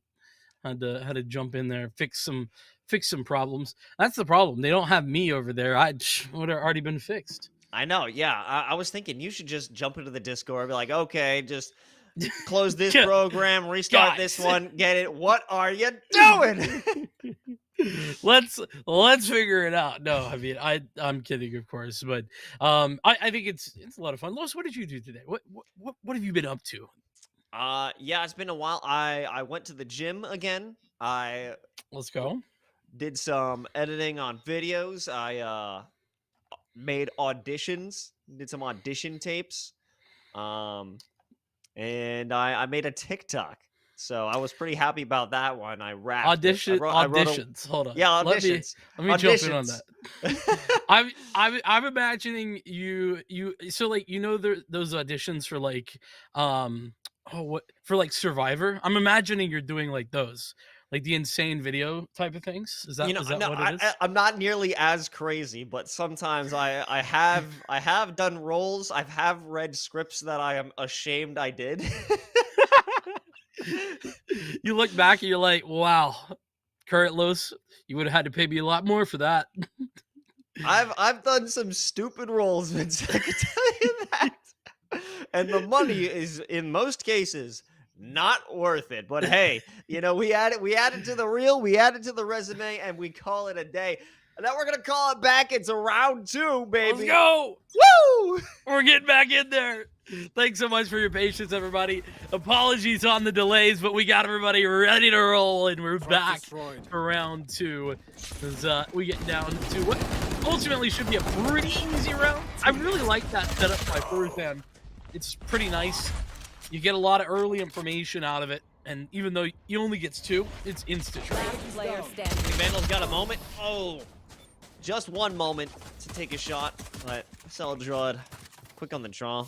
They'll be able to bring that Bulldog, I would say, very big purchase for a round 2 force.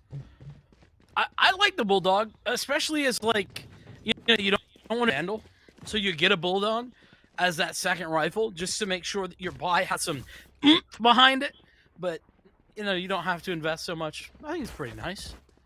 FIU certainly seem to like it pretty well. Furzan going to get that back into their hands. Speaking of Furzan, a couple of orbs away from a showstopper in round 3. Not bad. A little too early. That's what TAMU is going to be thinking. They'll send out that utility. The Seasonade, nobody there to fall prey for that one. So after that, looks like a lot of space going to be conceded, but you have a cluster of players running from Link back into A. It's going to be more holding the site. This is a great read of the situation by FIU. They are on point right now. When Plaza even finds the lurker, Vandal's down. The rotation is now a big problem. This is a big misstep by Furzan. They wanted that kill. They wanted to go hunting. And the hunter became the prey.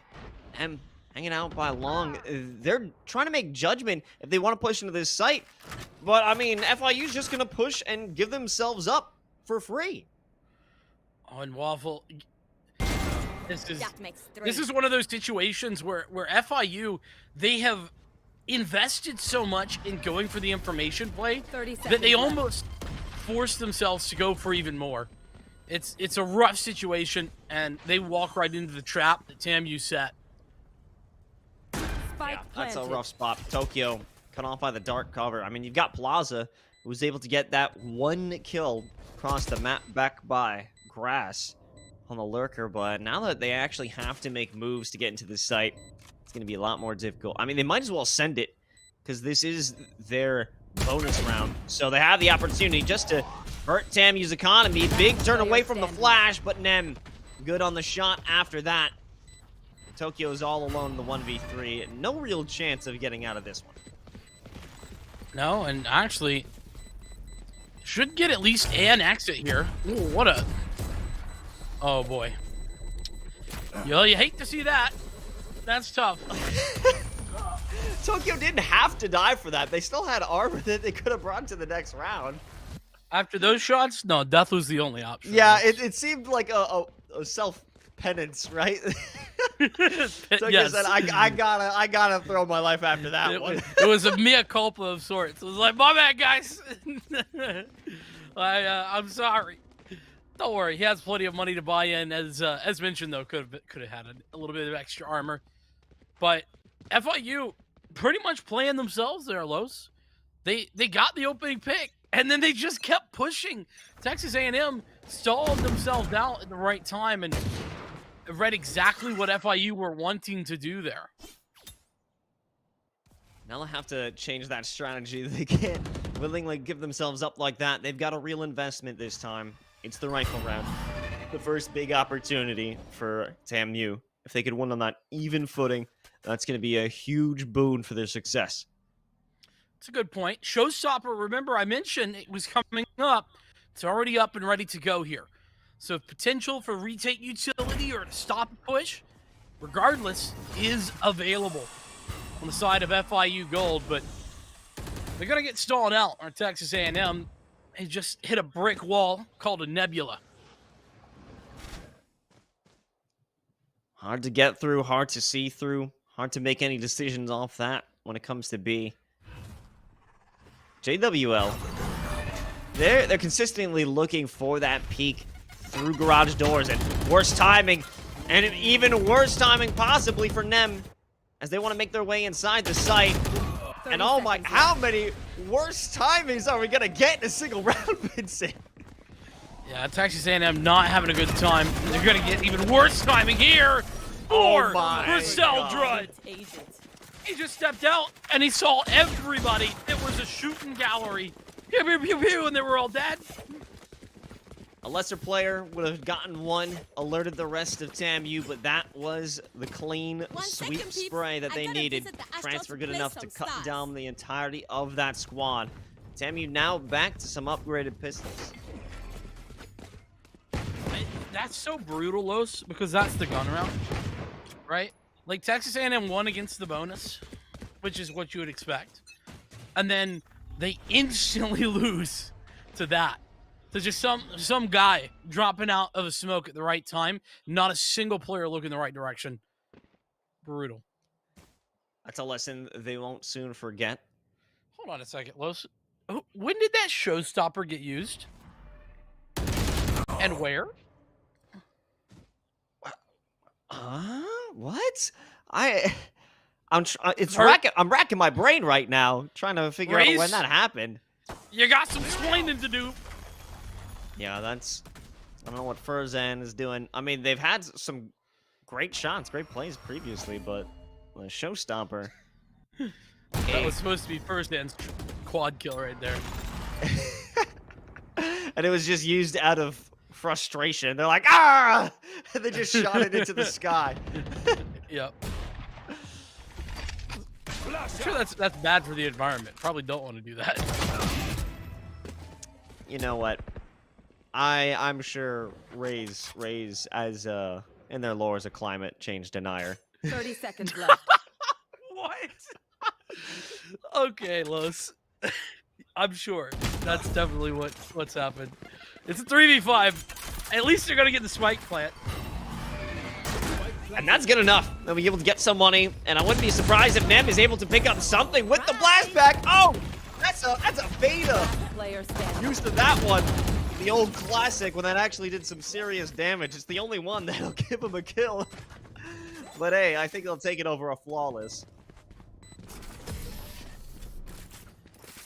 Alrighty. I mean, yeah, not the greatest of situations to pick it up, but you're right. Spike plant. You do deny at least Tokyo. Of course, I don't know if that really works in your favor because Tokyo, instead of buying like a different rifle, has got an operator now. So, sort of worse. That's when Could Tokyo argue. says, you know, I actually wanted to die. That's right. It was all part of the plan, boys. Well, we got that A aggression shaped up one more time here. The stun as well for the Season 8. And you can tell that TAMU's not buying it. They're not biting. But would they possibly expect a placement here at that forward A long spot? Now with the Nebulas, that is an indicator, if we're looking back to that first round, that is what gave them that advantage. And now with a flashpoint, Trix, he's got a few up his sleeve. Time to make that hit onto A. It's a full rolling thunder, all for Waffle. No way they actually get a kill off of that. Massive work being done there to play defense on the site, but you know what? It's really not going to matter for Florida. They really can't do too much of anything to get back in here unless Plaza finds something of note here on the flank. And speaking, it will be given apparently as Plaza has done just that. As duel with Vandal, critical, but Oh my God, Plaza does not care. Tokyo standing. with the op in hand, does a quick swap, and Trix will be there for the recovery. And it's a Trix ace! Oh my God! What a beautiful, essentially the Trix show here in round number 6. Listen, I'm definitely an attendee of the Trick Show. I submitted my ticket early and often. I hope you did too, Los, because we're gonna be here for a while if Trix keeps performing just like that. Of course, back and forth. That's been the way the pendulum has swung, and right now, if the pattern were to continue, well, Florida would be feeling good. FIU, 2 rounds, then they lose 1. They just lost another. And they have plenty of money to buy back in, but it's not just cash that they have available to them. It's also ultimates. But the Nightfall and the Rolling Thunder alongside a Cosmic Divide, they're all ready and rearing to go, Los.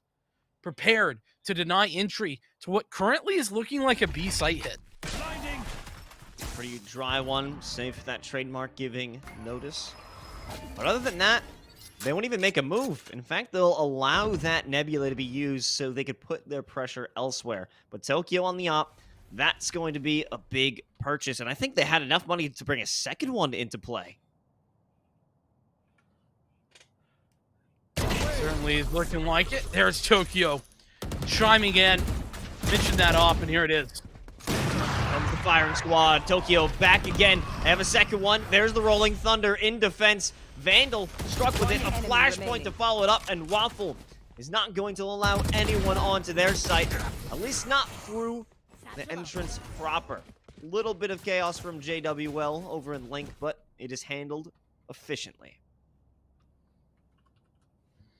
Very efficient indeed, and you know what? I may owe an apology to Texas A&M. I may have set them up for failure there.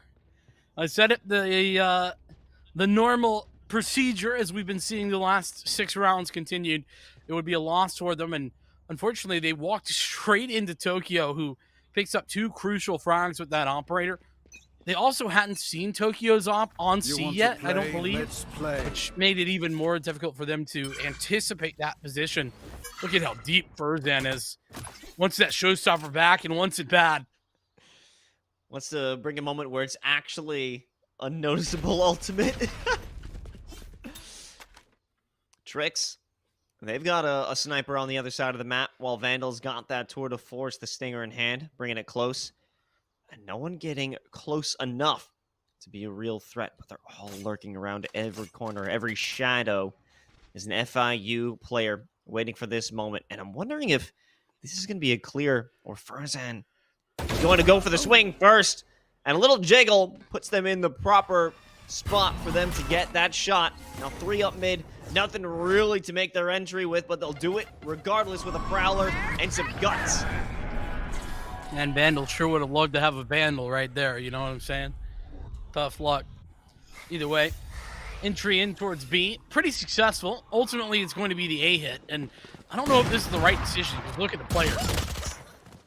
Well, 30 maybe seconds it's left. going to be an okay move if they just keep themselves around the corner, One enemy play off remaining. each other. Well, Huh? I What were you don't saying, have to Los? say anything else, as Tokyo is going to annihilate any idea of a third round. That's for what just TAMU. happened to you. You just got dabbed on right there. He- That was for you, Los. It really did. It really just cut me in half with that one. It's okay, man. I'm usually that guy. You know, I'm like out here making predictions, and then they just go the other side. I'm like, it's fine, guys. I'm okay. Just crying in the corner. But right now, Texas A&M, they're probably pretty close to crying in a corner, based on the way these things have been going. 2 rounds, you win 1, and then you get instantly smacked back down for another 2 rounds. Texas A&M can't catch a break. Oh, that flashpoint jump didn't work for their favor, but I guess in the end, everything works out well. Save for the fact that we've got Last tricks. player standing. Well, as them, they made it all the way to the site, sure, but the spike left at the start. Los, I don't know what to do with my life. The pattern, it's been interrupted. Finally, FIU, they've won 3 in a row, and well, I mean they're dominating right now, but you know it really feels like Texas A&M. They don't have an answer for the aggression that FIU are putting on the table, and I really don't know that there's a good answer other than figure out a way to shoot them back, set up some counter flashes. Like you have tricks with the utility. You just need to be able to flash them off these angles instead of taking the fights a little bit more dry like we've been seeing. But it's easy to say. It's not nearly as simple to do. I'll tell you that. And they also have some paranoia. Wait, yeah, paranoia to work off of. But it feels as though a lot of these plays, they're rushed. They kind of just want to save their utility, maybe for a post-plant situation, which that isn't going to work out for you. This is a very proactive FIU, and you need to be the ones who strike first. I've seen this before, Vincent. I don't like what I'm about to see. We have one player. Frosty actually looking at the window, and they'll save us from a heartbreak again. Yeah, Plaza getting a little bit overzealous there. Really wanted to find that timing that we saw just a little bit ago. Unfortunately, forces it a little bit too much. And Texas A&M, not only do they have this massive advantage, but they haven't had to use it to get into this position. No! Whoa! Tokyo! The collapse! down, B. There it is! Sure, you've got JWL with a follow-up, but what else? They should have. They picked up They enough. should have used it. Okay, it's gotta be the spike recovery. That was getting a little bit dicey. The fact that they didn't land right on it. Now it's up to JWL, a 1v3 or 1v2 rather. I guess they should have used it. But Remaining. there we go. JWL with a brilliant first shot. Unfortunately for him, just couldn't get the operator back out in time. And I was about to give praise over to Texas A&M because they had 4 ultimates ready at the beginning of that round, and they found a 2-player advantage without needing to use any of them. Unfortunately, they probably should have used 1 or 2 of those in order to deal with Tokyo. You can never anticipate a crazy shot like that, but it's just something where you look at it in retrospect and you're like, yeah, we just should have thrown the Rolling Thunder at him. That probably would have done it. Well, they still got it, and, you know, there's still a Tokyo that you have to worry about going into this next round. And you know for sure they've got to opt, and you know for sure that this is going to almost feel like a lost cause, but the brawl actually evens things out a little bit, makes it not too inefficient of a fight. 2v3 now. And the showstopper. Keep that in mind for NEM. Could really get a confirm here. Oh, but Tokyo's on the rotation. He's got the spike, and he's just gonna take these 2 for free. It felt that there was no time for a readjustment though. Last round. That's before tough. the switch. I mean, that is brutal. They used the tour de force there as well, and it wasn't even necessary if you're Florida. And so with this has looked like domination. This is very much a a similar view to what we saw in map number 1 back in week number 1 between these two teams, which is a little terrifying. I'm a little worried for Texas A&M considering that fact. Yeah, it must have came out to, I believe it was 13-4. Yeah. Correct. Oh, yeah. But also, this is a potential massacre. If this rocket just gets sent for fun, oh, I guess not wanting to reveal the position, Verzan just going to walk right into the crosshair of Vandal. But is that going to be a follow-up for a second? Yes, it is. Time for all those ultimates to come on out. They've been saving them for this moment. They have to earn a third with it. Tokyo's gone down at the very least. C is going to keep one player in place for now. Showstopper and the Cosmic Divide. Showstopper for Texas A&M and the Cosmic Divide on the defense. FIU. And the 2-on-3. Look at how fast FIU aggress towards long. They don't even wait milliseconds before they're pushing forward. We're finding that space. Preemptive showstopper there. And not a bad move. It feels hard to bring that out in a defensive opportunity, in a defensive measure. But now you've got the issue. Long has been compromised. 2 players moving into TT. Seldrud. Good for one. Austy Frosty. Put him right back. But now it's unknown. Is it going to be Long that the threat will come? That doesn't seem to be the case. It's out from Garage. It's got to be Plaza, but what are they doing? It's a Cosmic Divide. Oh, but they've been spotted. However, they're on the wrong side of it now. Sending up the C's. And a swing. This is perfect. Yes, well done by Austy Frosty, able to maneuver around the box itself to close things out. Switching sides. And if that, I mean, listen, great usage of that Cosmic Divide. I think it was, considering last round, well played from Plaza, but even better play from Aussie Frosty, taking advantage of the fact that the Cosmic Divide, it makes it so that you can't hear anything. Plus, they got hit with the C, so they were decayed. They were getting, sweet nothings whispered into their ear anyway, so they couldn't hear. It was no problem at all. Nice movement, nice adjustment. And a very impactful, important round for Texas A&M is they only have 3 of them. That's all they got. And they need to make that work for this second half. The curse, believe it or not, it is on the cards here. And FIU, well, can they close it? Taking a move over to C, and they're sending everything they've got. The question is, someone going to look left? Nobody looked left. And Austy Frosty, they're able to get that surprise factor. And this is an incredibly important pistol round that they should be able to take home for themselves. Should is the key term right there. Great spacing set up at long as well. Here we go. Oh! That was scary. That was terrifying. That looked dangerous. We'll just say that was very crispy, Like, it was like a potato chip kind of crisp to that one. FIU nearly bringing that back if we'd seen just 2 more shots that looked like that last one. But Texas A&M, as mentioned, they're spacing really good. And what do I mean by that? I mean, you don't want to be too close. You don't want to line up. But at the same time, you need to be able to get the trade efficiently. And that's where we were seeing Texas A&M do well on that long lurk, as well as you had the player coming in from spawn as well. So FIU put on notice, I think, right now. They're going to go for an eco. Not overconfident for FIU, which is a good thing. They don't go for some crazy force buy in this round. They just have a limited investment, and they're going to be trying to get something done with it. Maybe spike towards C. They're at least going to get this orb for free. Vandal here alone, and they don't have a headhunter, so it's just a classic in hand, I guess. Wants to get that up in the next round, but it all comes down to pistol play. Furzon and Tokyo together, they take down 3 and the site. That's the danger of just investing a classic into a round like this.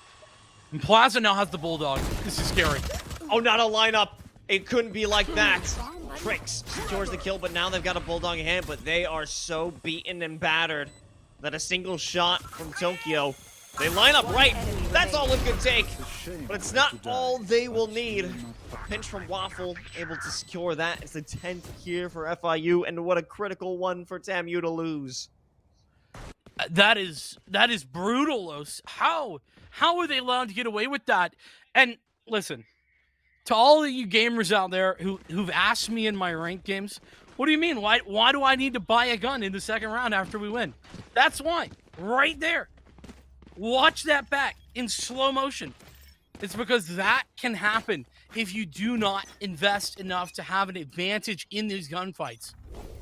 FIU, they take advantage of it, and they push themselves up to double digits.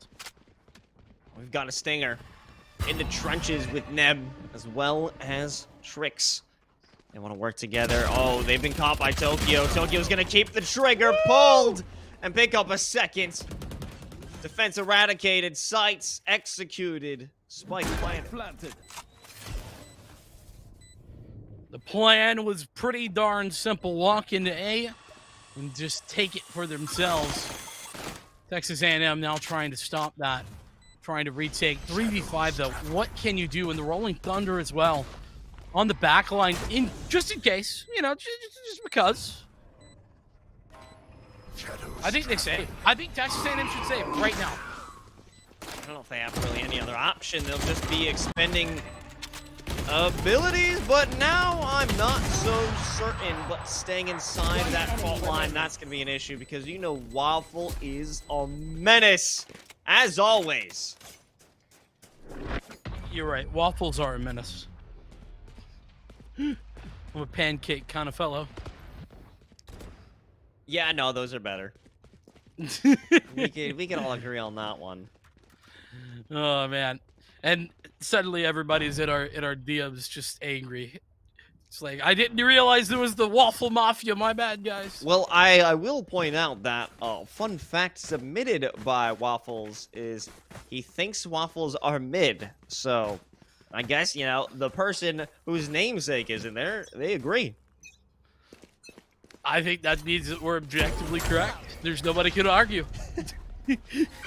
Furzan, that is some incredible movement. Nice work to get so far forward. It's unfortunate for Furzan, or maybe fortunate, that nobody was actually there.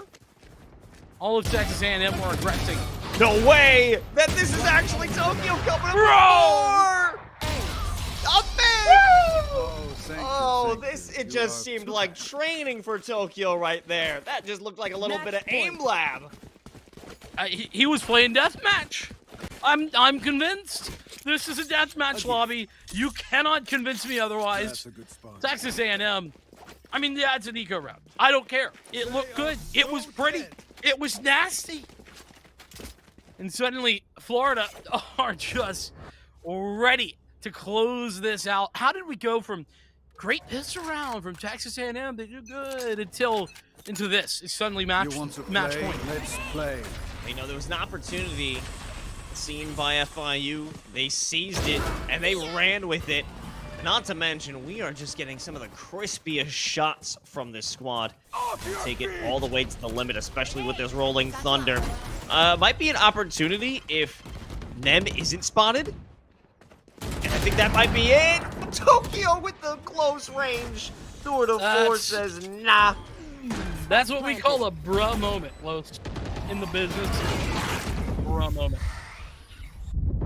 You hate to get bruh, but you don't hate to see a resurgence. Now we've got that Rolling Thunder. I think it actually will. Oh, narrowly evading it. Plaza is unaffected, but Vandal, they want it. They are ready for the bloodshed, and Vandal said, we're not done yet. Hold the phone. Haven is still alive. 13-4 will not be a score anymore, at least not for this map. Not going to be going back to that well and not going to be repeating the same error, but there's a lot of rounds left. I'm not going to try to math, but there's a lot, which means that Texas A&M going to have to continue to do this without making a single mistake. The good news for them is that they do have the ultimates to work with where they could definitely string this together. Sure, You did invest the Rolling Thunder last round, no problem. You got the Tour de Force out this time. Vandal with the opener. They're blocked off, but Tricks keeps playing them. Paranoia onto Waffle, but he sends a flashpoint right back. Runs out. JWL, they step to the occasion, but it's Waffle who picks up a third. But it leaves Tokyo all on their lonesome. However, if there's a single player on this FIU roster who could clutch this one out, it's got to be Tokyo. I wonder if they sing the Tokyo Drift theme song, like in their head all the time. That's what I've been doing all game. Oh, that was a miss on the Prowler, but I think it's unknown of their location, or at least the angle they held. But there is someone watching. Technically, it's Nem who's got that angle. And that's a sound cue. They went too fast. And they got caught. TAMU with a 6th. There we go. Yeah, as mentioned, right? They had the tools at their disposal. The Nightfall alongside that well-utilized Tour de Force from Vandal did a great job of making the investment and having high impact as well. Unfortunately, because of that run of 3 rounds being so dominant for FIU, 2 rounds isn't enough to break the economy. Not enough, which is just horrible when you think about it, because Texas A&M, they got to be thinking, man, how many times do we have to do this in order to get an easier round? Not this one. It is nothing coming easy for this TAMU Century squad.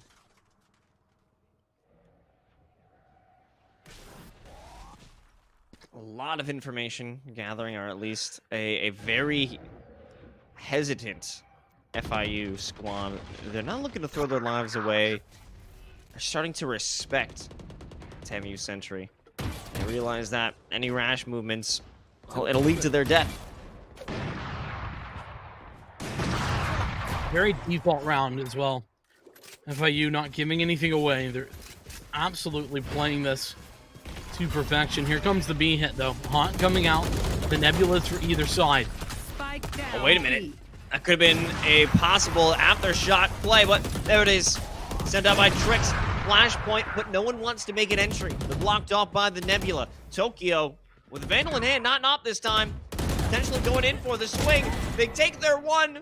Austy Frosty with the trade, but they are so low in HP. And Plaza coming out from C-Site says, oh, hey, weren't expecting me, were you? Yeah, this extra push is so difficult. Showstopper. Oh, and it's going to be the end. 1v3 now. Austy Frosty has to do it alone, and the HP is absolutely not there. Oh, hit with the fault line. Waffle Plaza, they've got the cross angle. And Austy Frosty was hoping to make the ace, but the ace is not the case. 13-6, FIU Gold will have a dominant first map of the series. Dominant, yes, but at the very end there, I mean, they did start to make that a little bit closer. We saw some glimpses of hope there for that team, but you know what? I think that what really did them in is FIU's aggression on the defense. I mean, they were unmitigated, unstoppable. It was just every round. It didn't matter what it happened. Pistols, whatever. If they were pushing, it was always going to be a push. Never a question mark. Yeah, and I liked it. There was that one adjustment. I believe it got them either their first or their second round win. It's where Tricks realized, okay, they dropped the double Nebula on A lobby. They're clearly going to push up. Converting that into a flashpoint and picking up 2 kills for an easy entry onto A site was beautiful. I loved that intelligent gameplay, and I was just hoping we'd get a little bit more of it, but just the versatility that we see in the aggression from FIU, it's going to make it hard to read. But as you said, there's some resurgence in that end of the map, and also a resurgence in the end of this season from what we saw from Texas A&M. I think as the series goes along, they'll start to heat up even more. I think they definitely showed at the end they have some kickback to them. And listen, Fracture is a very different beast. That's where we're going to be heading next, but that's going to be right after this short break.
And we're back with the playoffs here in NECC Champions Division. It's FIU Gold with the 13-6 victory over their previous opponents, TAMU Century. Now, there were some moments where TAMU was able to bring some fire, able to bring that heat, but it just wasn't enough.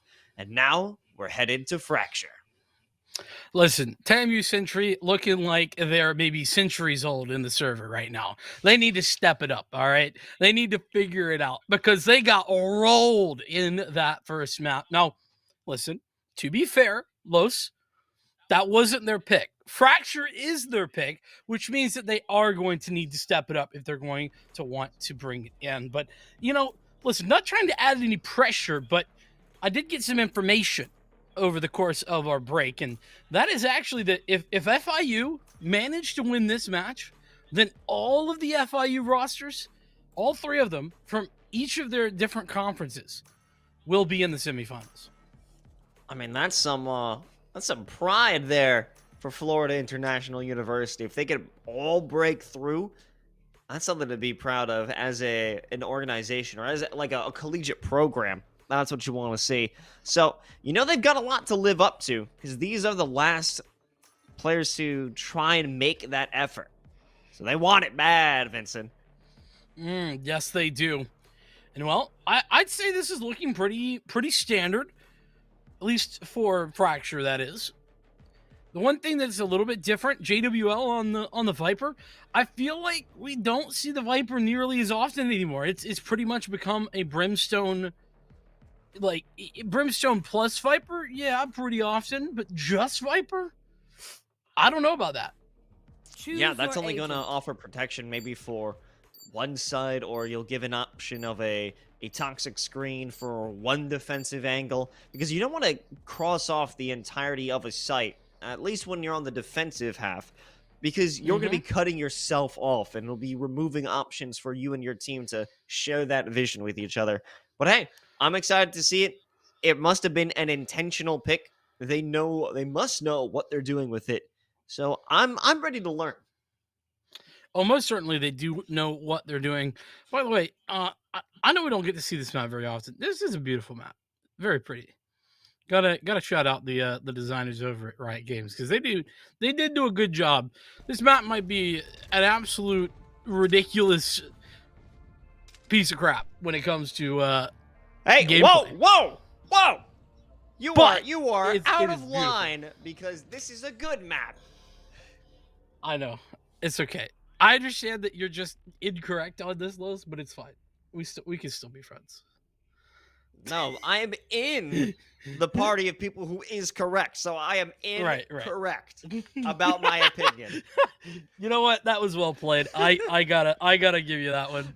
You do win, but we'll see if FIU Gold can push a victory here, because they're gonna need it. They want to take this into Texas A&M. I think you gotta give them credit being willing to go to this map, because not many people are. For that immediate push, first on. Good for one, but that is overwhelming force. So Blood inside the Sky Smokes. They don't really know what's going on, but the right clicks, they do be right clicking. Given time for Plaza to come around with a little bit of a cleanup crew from the other side. And Tokyo ringing out with that headhunter as well. Texas A&M getting mowed down on their attempt to head into that B site. And that fast rotation as well, really, really key, I think, to a good Fracture. Being able to utilize a fast rotate when you can and come from multiple angles. Vandal, unfortunately unable to recreate some of the magic that we saw from him in map number 1. It's going to be a 1-0 start here for FIU. And you know what? I think that as starts go, solid enough, that's fine. Texas A&M, they don't need to worry about it. They're still okay. It's just when guns come out that we do need to see something different, because this attack side on Fracture, it can be a bit of a fickle mistress. I'd have to agree. And I would also say the same goes for the defensive half. It feels that there are so many different options. Sure, you could have a specific strategy to lock it down, but there are tons of different routes, tons of different default plays that can be enacted by TAMU. However, not quite the case considering they're all working with pistols at the moment. Yeah, that's a really good point, right? Like, I'm sure that others would disagree with me here, but I don't know that there's like a right way to play this map even now. It feels like there's many options. Oh, we're finding a good start here for FIU. Pop flash as they run it down Furzan. They might be stuck in the relay bolts and working in conjunction. Nem can pick up 2. That's critical. Now they have the option to pick up some rifles, but it's a pinch. Plaza coming from the back line, and they know it, but that'll beat them in a long-range fight every day of the week, especially without armor. Yeah, Plaza doing a lot of bailing, though. You know, the ship was sinking, and Plaza had the buckets ready, bailing water out, doing what they could, because things were getting a little bit out of hand. If Plaza goes down, suddenly you're in a whole world of hurt with only one player left to play defense, and TAMU with a great way back in. But the problem is losing so many players as well. FIU, their troubles aren't quite over. They've got a 1 rifle, but that's it. Just a single one. And what are they going to dial up to deal with that? It looks like they're not doing anything particularly interesting. They are getting, actually no, they're getting aggressive here at the A site, pushing all the way through. Slide for Plaza after that fault line. I like the movement in tandem. Unfortunately, there's just nobody even close to that utility, so it was an easy pick. Another for Vandal here. Big moves for the chamber. Yeah, this is looking very much like it should be a free round for TAMU. They're at a super significant advantage when it comes to the weapons. A few dinks with that Spectre. One Good, but enemy remaining. not good enough. Vandal continuing to put on that pressure. 3 people have tried to move and flank through A main, and all 3 have died. Seldrod just hoping for anything at this point. They've got a Spectre in hand, waiting. Please, someone walk down Canteen. You know, if I was being cheeky, I'd say I wonder if they got the memo that, you know, like A is just not open for business. Like they're just not allowed to push there. But the irony of that statement would be that, well, FIU just pushed outrageously aggressive all game last map and got away with it. So I guess no one did give them that memo because it hasn't been the case. Not a single time other than here and now. But here and now, it's a bit of a different tale. The bonus round is over, and the real guns come out, and they are looking to go kicking. 10 Vandals. Not a single Phantomer. What is going on? Well, 11 Vandals if you consider the player. I thought about making that joke, and then I thought better of it. I'm glad that you had less reservations. You know, that feels like a backhanded compliment. It definitely was. I'm glad we're on the same page. only the most love for Los on this stream. Wow. Vin Los. We have never been stronger as a duo. Never.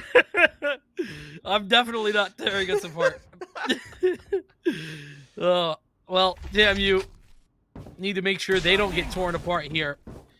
A reset to their economy would be pretty rough, all things considered, and they don't want that here and now.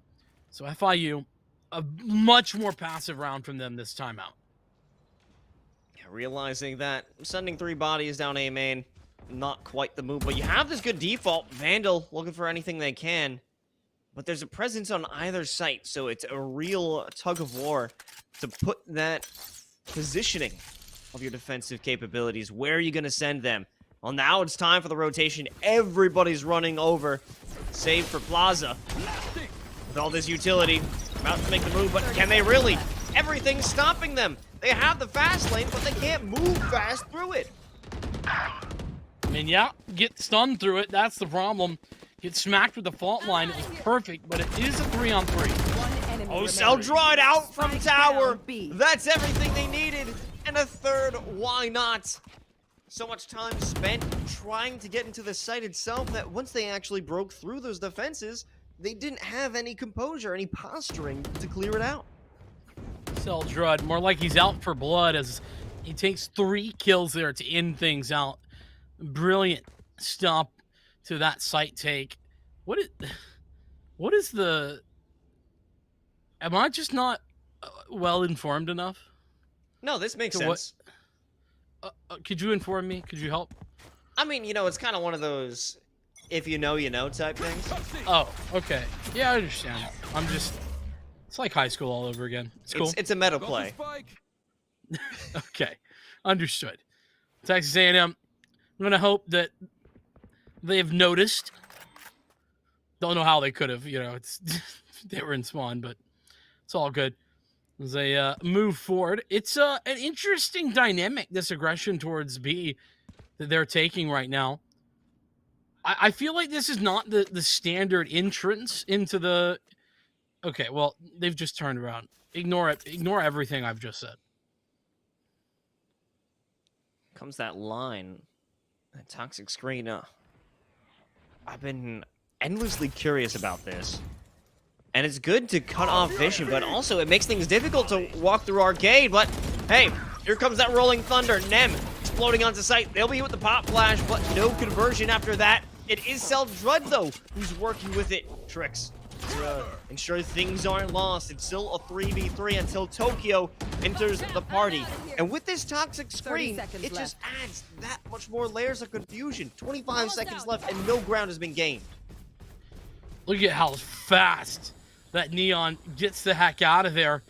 An adjustment as they take the zips back over towards the B side from a different attack vector.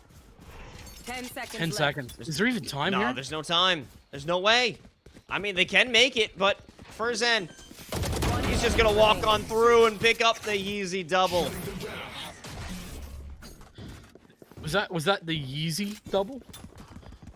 Is that what I heard? No, but I feel like that is kind of cool.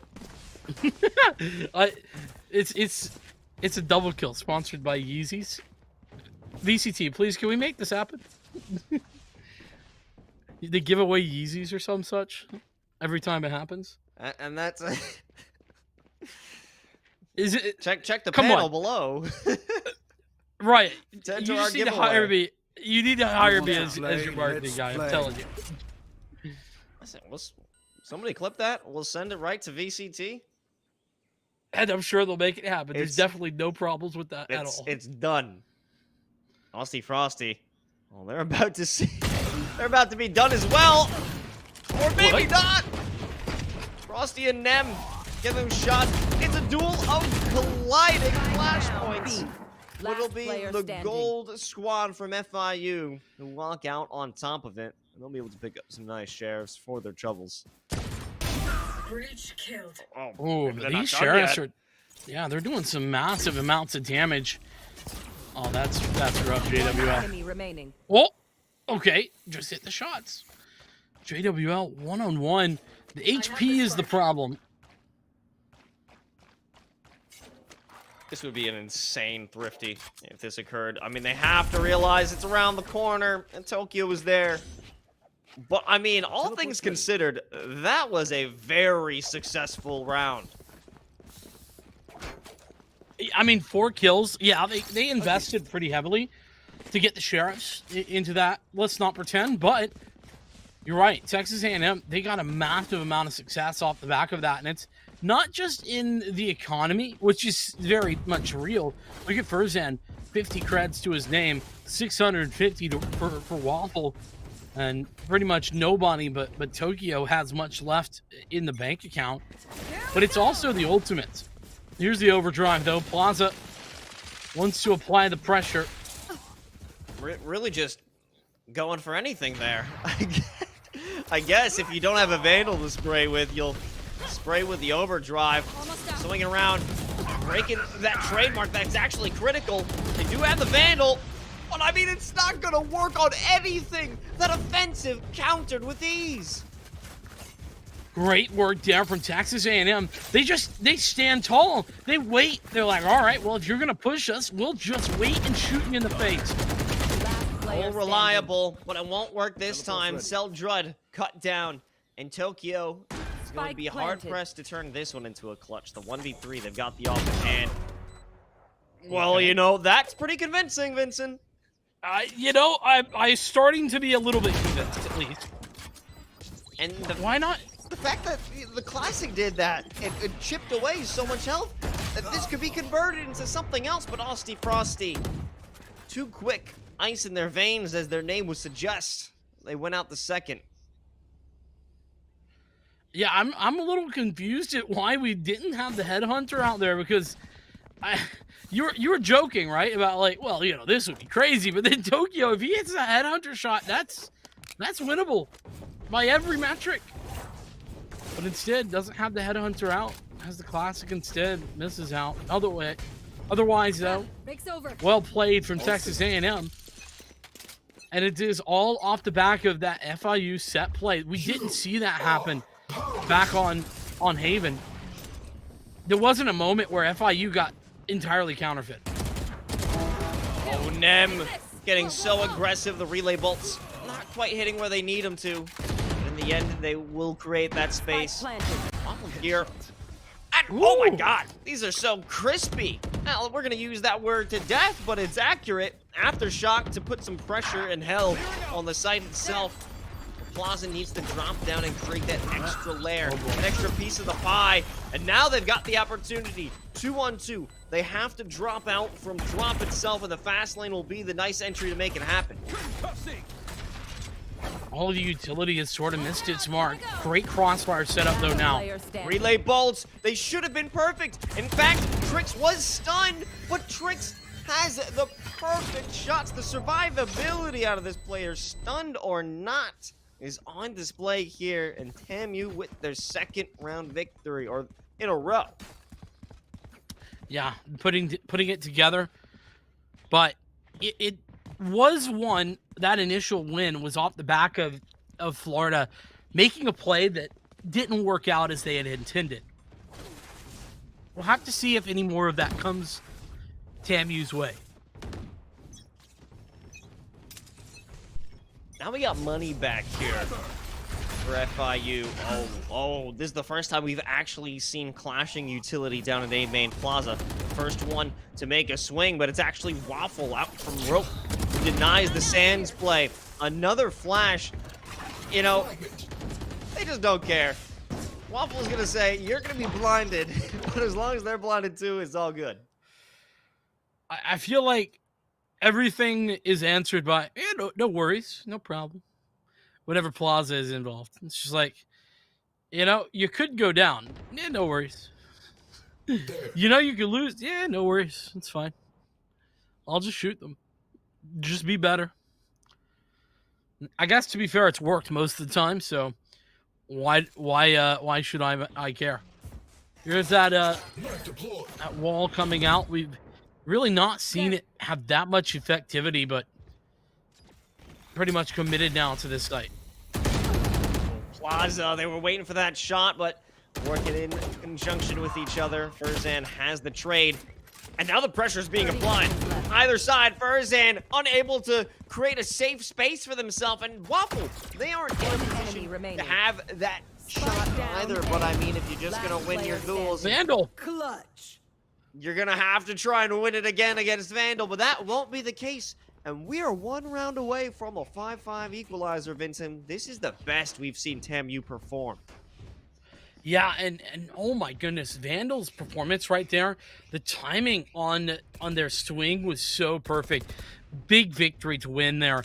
Anticipating both players coming from the same angle is really difficult. You're not always going to be expecting that, and Vandal picks it up perfectly. I'm excited by this Century team. I'm happy that they're able to have a resurgence of strength and aren't going to fall into another dominant side or dominant map.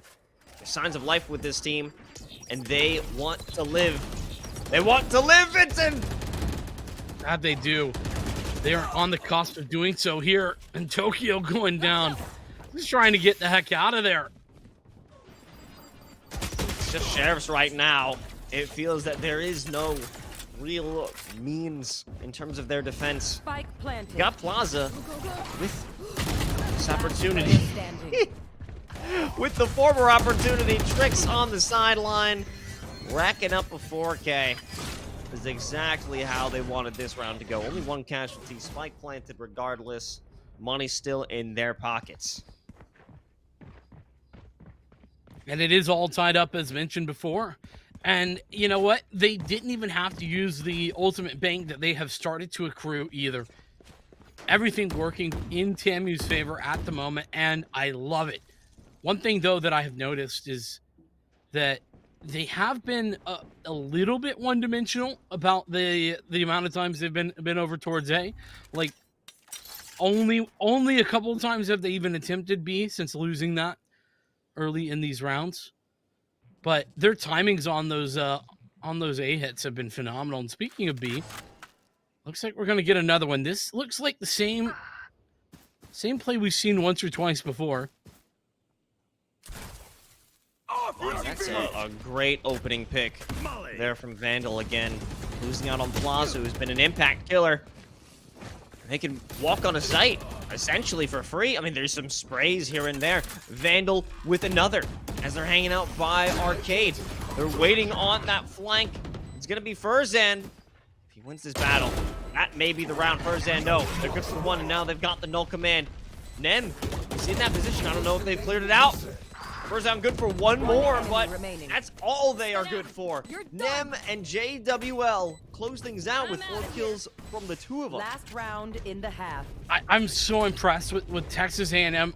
This resurgence on the attacker side as well of this map is empowering. They have done everything right, and it has just looked so easy. I don't even understand what particularly happened, but it's like they flipped the script almost. They were getting dominated, and then that one round, it was really clear because it's seared into my mind what happened. They just held in spawn for that overdrive play with the Rolling Thunder, and they won it. And from then on, it's been one-sided. Gravy train for them. Plaza, however, will have a bit more success than previously, and if no one checks the corners, that could be your downfall. And it is, in fact, an option for the resurrection, but they know that's gonna be a bait and an easy pickup to finish if you actually make that commitment. Switching sides. You know, sometimes I should just not talk, I think. I built them up. I gave them all this credit. And then they just don't actually swing the corner. See, it's because Plaza didn't have the overdrive, so it wasn't a wasted ultimate. Oh no. You didn't deserve that. Did not deserve that, Lewis, in the slightest. Listen, if we're looking back at that round, just the blind fire of the overdrive into the smoke. Okay, can I defend that for a second? It is defensible. I think it's very defensible because the overdrive is not a very good ultimate. The time to kill is not very good, so firing it blind isn't like the worst thing ever. I don't think.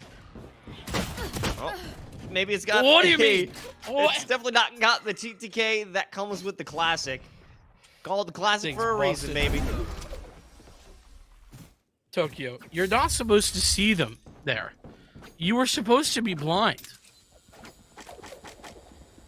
That's not how that works.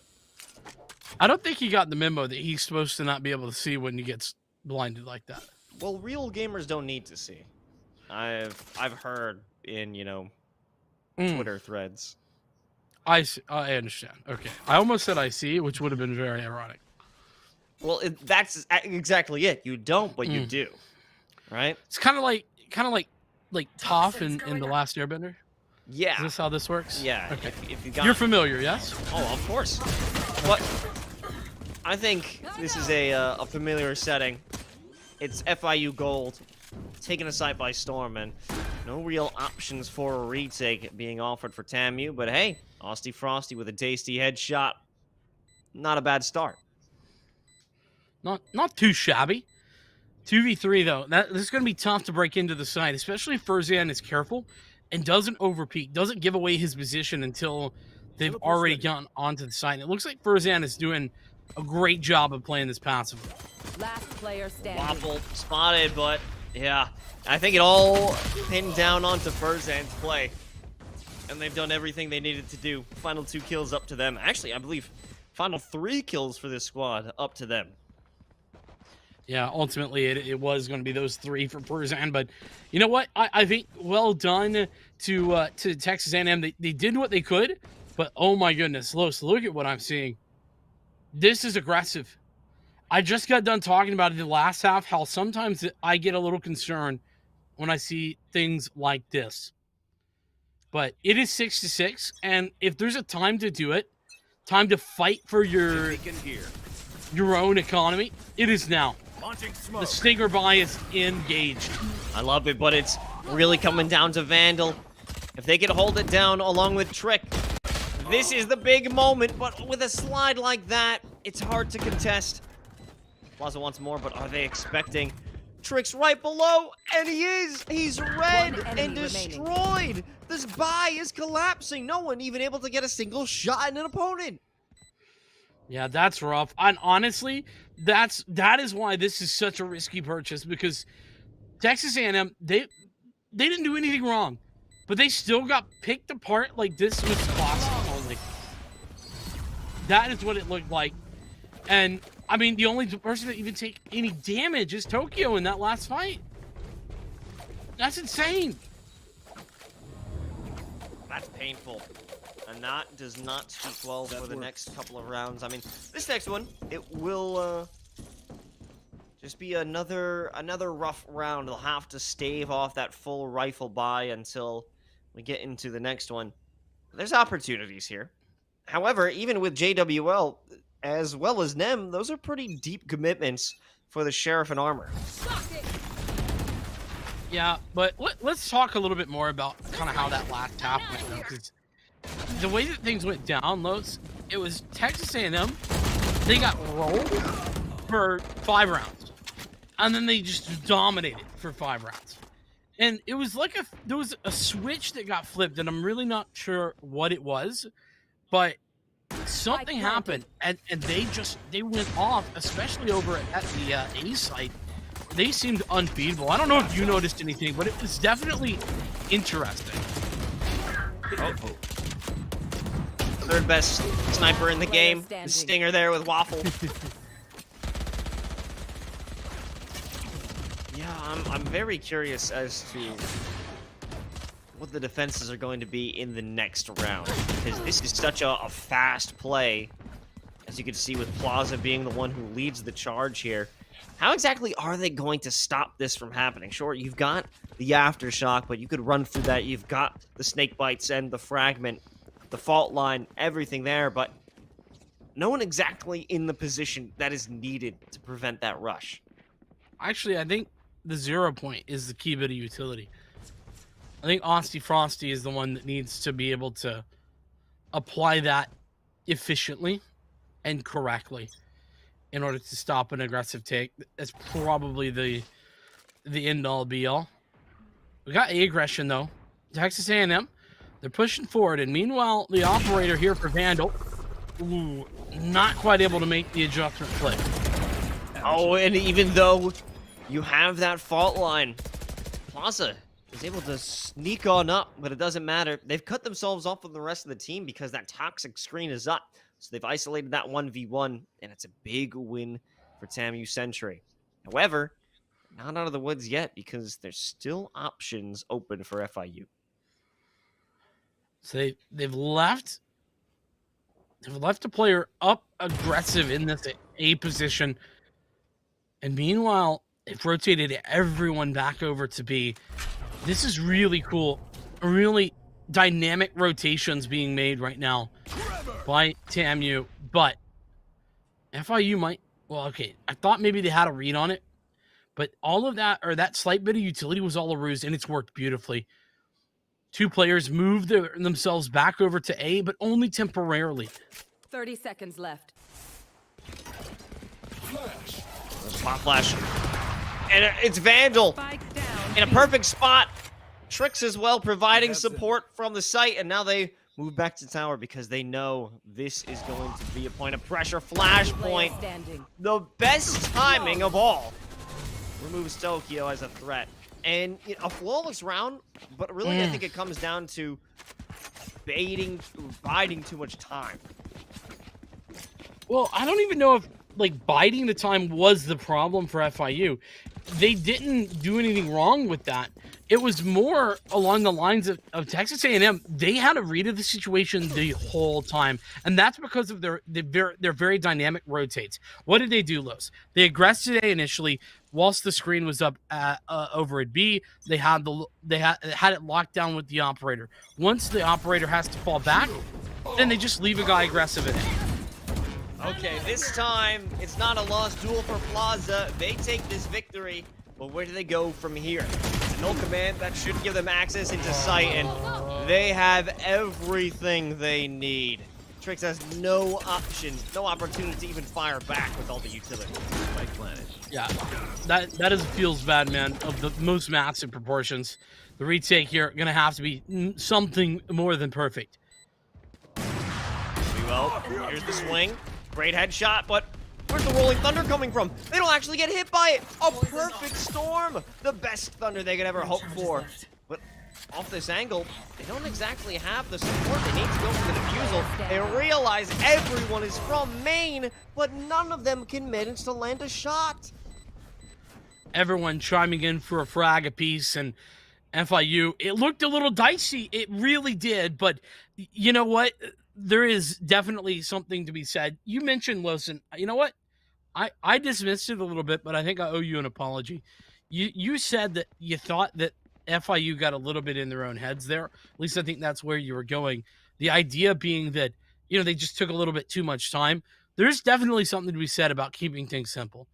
That's exactly what Florida did that round. They just let Plaza off the leash a little bit, got the opening pick, and they played the post plant perfectly. Wondering, are they looking for an option to do the same, but this time over at B, just create a bit of attention. Seldrud is here. They've got the spike, and them at the forefront, not really what you'd want to see, because if you get that indication, you win that one and see the spike, that's an instant rotation and maybe a potential collapse over by B main. But everything is a lot slower, and I like it that it's a lot slower before we actually get into the fighting. Yeah, great change of pace, right? You don't want to get too aggressive right after you've just gone ultra fast into a round. Great double swing as well there. Waffle setting up tricks for devastation in that situation.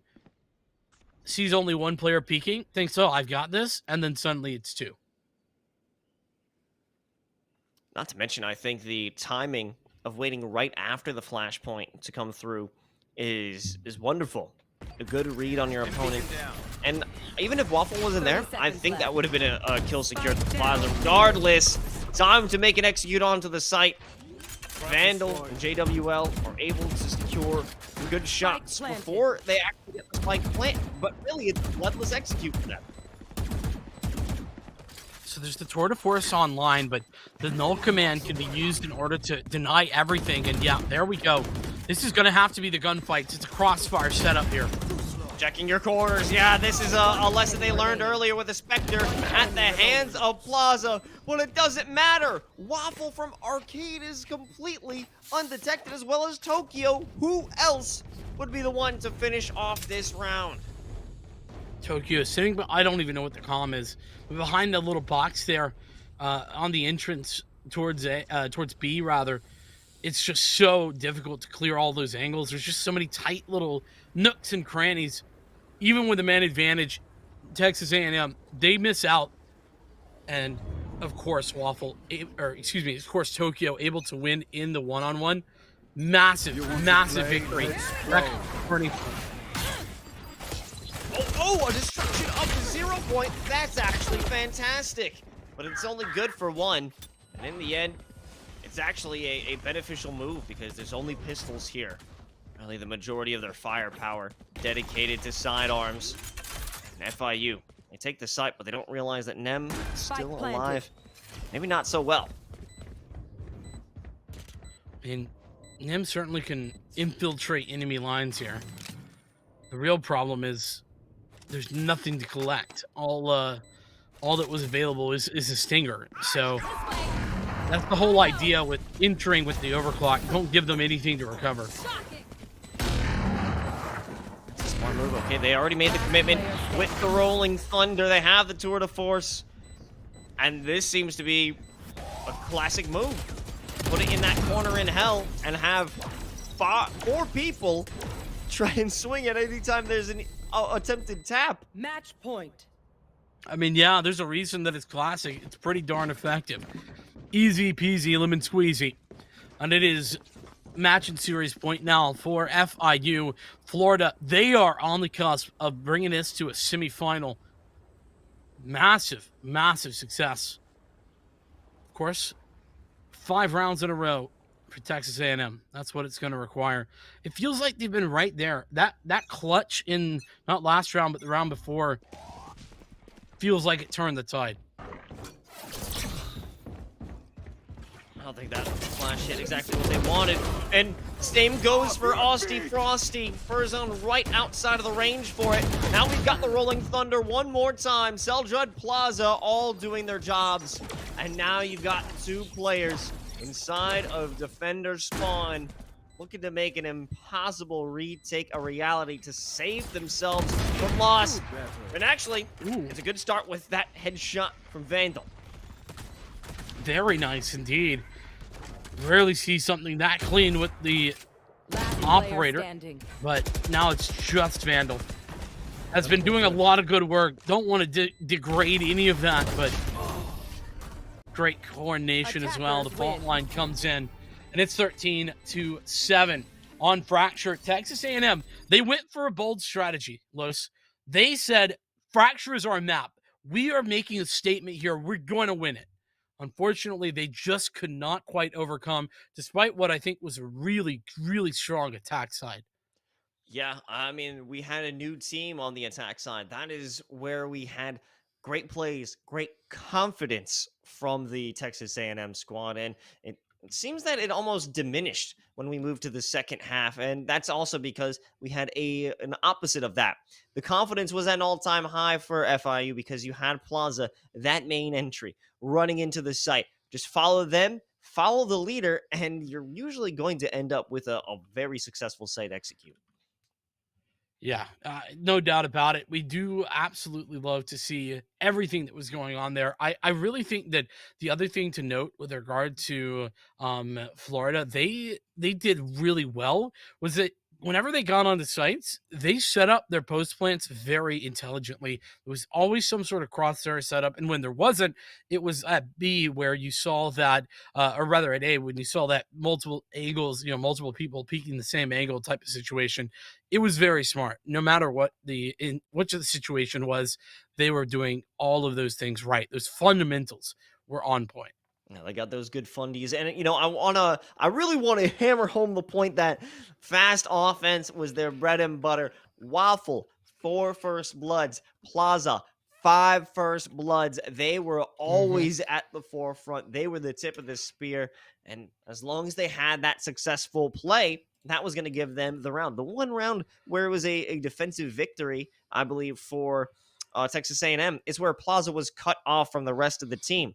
And everything kind of fell apart because they didn't have that entry. That's why they slowed the whole play down. That's why it was an inevitable victory for Texas A&M. But in the end, it is Florida International University Gold going ahead to the semifinals where they'll be meeting Mizzou, another top squad. And you know them well in the collegiate esports scene, so that is going to be a surefire, amazing series. But right now, we're going to head to a quick little break before we interview one of the players from FIU Gold. We'll see you in a bit.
And we're Yo, back. what's going on?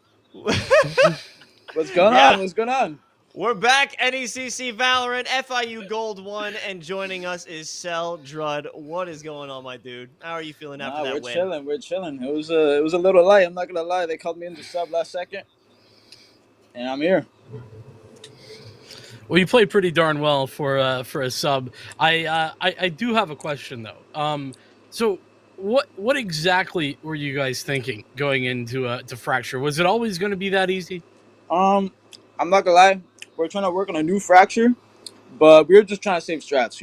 We got the tournaments. We're trying to win out here. All right. So you guys think you're winning it all? You're going to beat UH Premier, Mizzou, all of the other teams in this very Oh yeah, strong division. of course. Why else are we here? We're here to win. I'm here to sub All though. right. That's why I'm here. Cryptex, I don't know where you're at.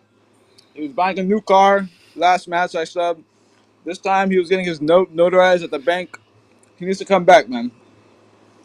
What? So you don't want to play? You want to stay a sub on the sideline, or do you want? Oh yeah, to of course. I just love watching my team win and laying back. He wants to come in and play. Are you more of a cheerleader than a sub? At this point, I'm a coach. I sit back in the coach slot, tell them what they're doing wrong, and we win always. So wait, when you're in the coach slot, what is like? Can you give me like an idea of what a timeout from you looks like? Like 30 seconds, like go. All right, so I open up a Google Doc. What Waffle told me, because Waffle's the coach. Really, I'm not really doing nothing. And I look at the coach notes, and I just give a motivational speech. I don't even tell them any strats because we're the best. We don't need any strats. We don't need any tactical play. We just need to play our game, and we'll win every game. You know what? Hey, if you got that confidence, I think that's all you'll really need. Your next opponents are Mizzou. You beat them, but it was a pretty close game with one of them even going to OT. What are your thoughts on this upcoming matchup? Sure, you're going to beat them all, but anything particular for these semis? Yeah, my team needs to focus on actually playing the game. We have 5 ranked games total, probably this whole week. All of us, I think we need to play the game more, and I think we'll win. Honestly, I think we'll win if we play the game a little bit. Okay, well, Seldrud, is there anyone you want to give a special shout-out to before we send you on your way? Oh, for sure. Shout out Hector Rosario. Shout out Fraud. Shout out Leaves. Shout out everyone on FIU Blue. We're having an FIU Blue versus FIU White game next Monday. Everyone check that out. It's going to be wicked. It's going to be wicked. It's going to be wicked. Well, you had a wicked victory. Thank you so much for joining us, Seldrud, and have a good night. Of course. Shout out. All right, folks. Well, that's going to be it here from the NECC for this night. Tune in next week for the semifinals. Going to be a lot of fun to see how these teams come up to the finals of those playoffs. I'm Los, joined by Vincent. Thank you so much for joining us, and have a great night. Bye.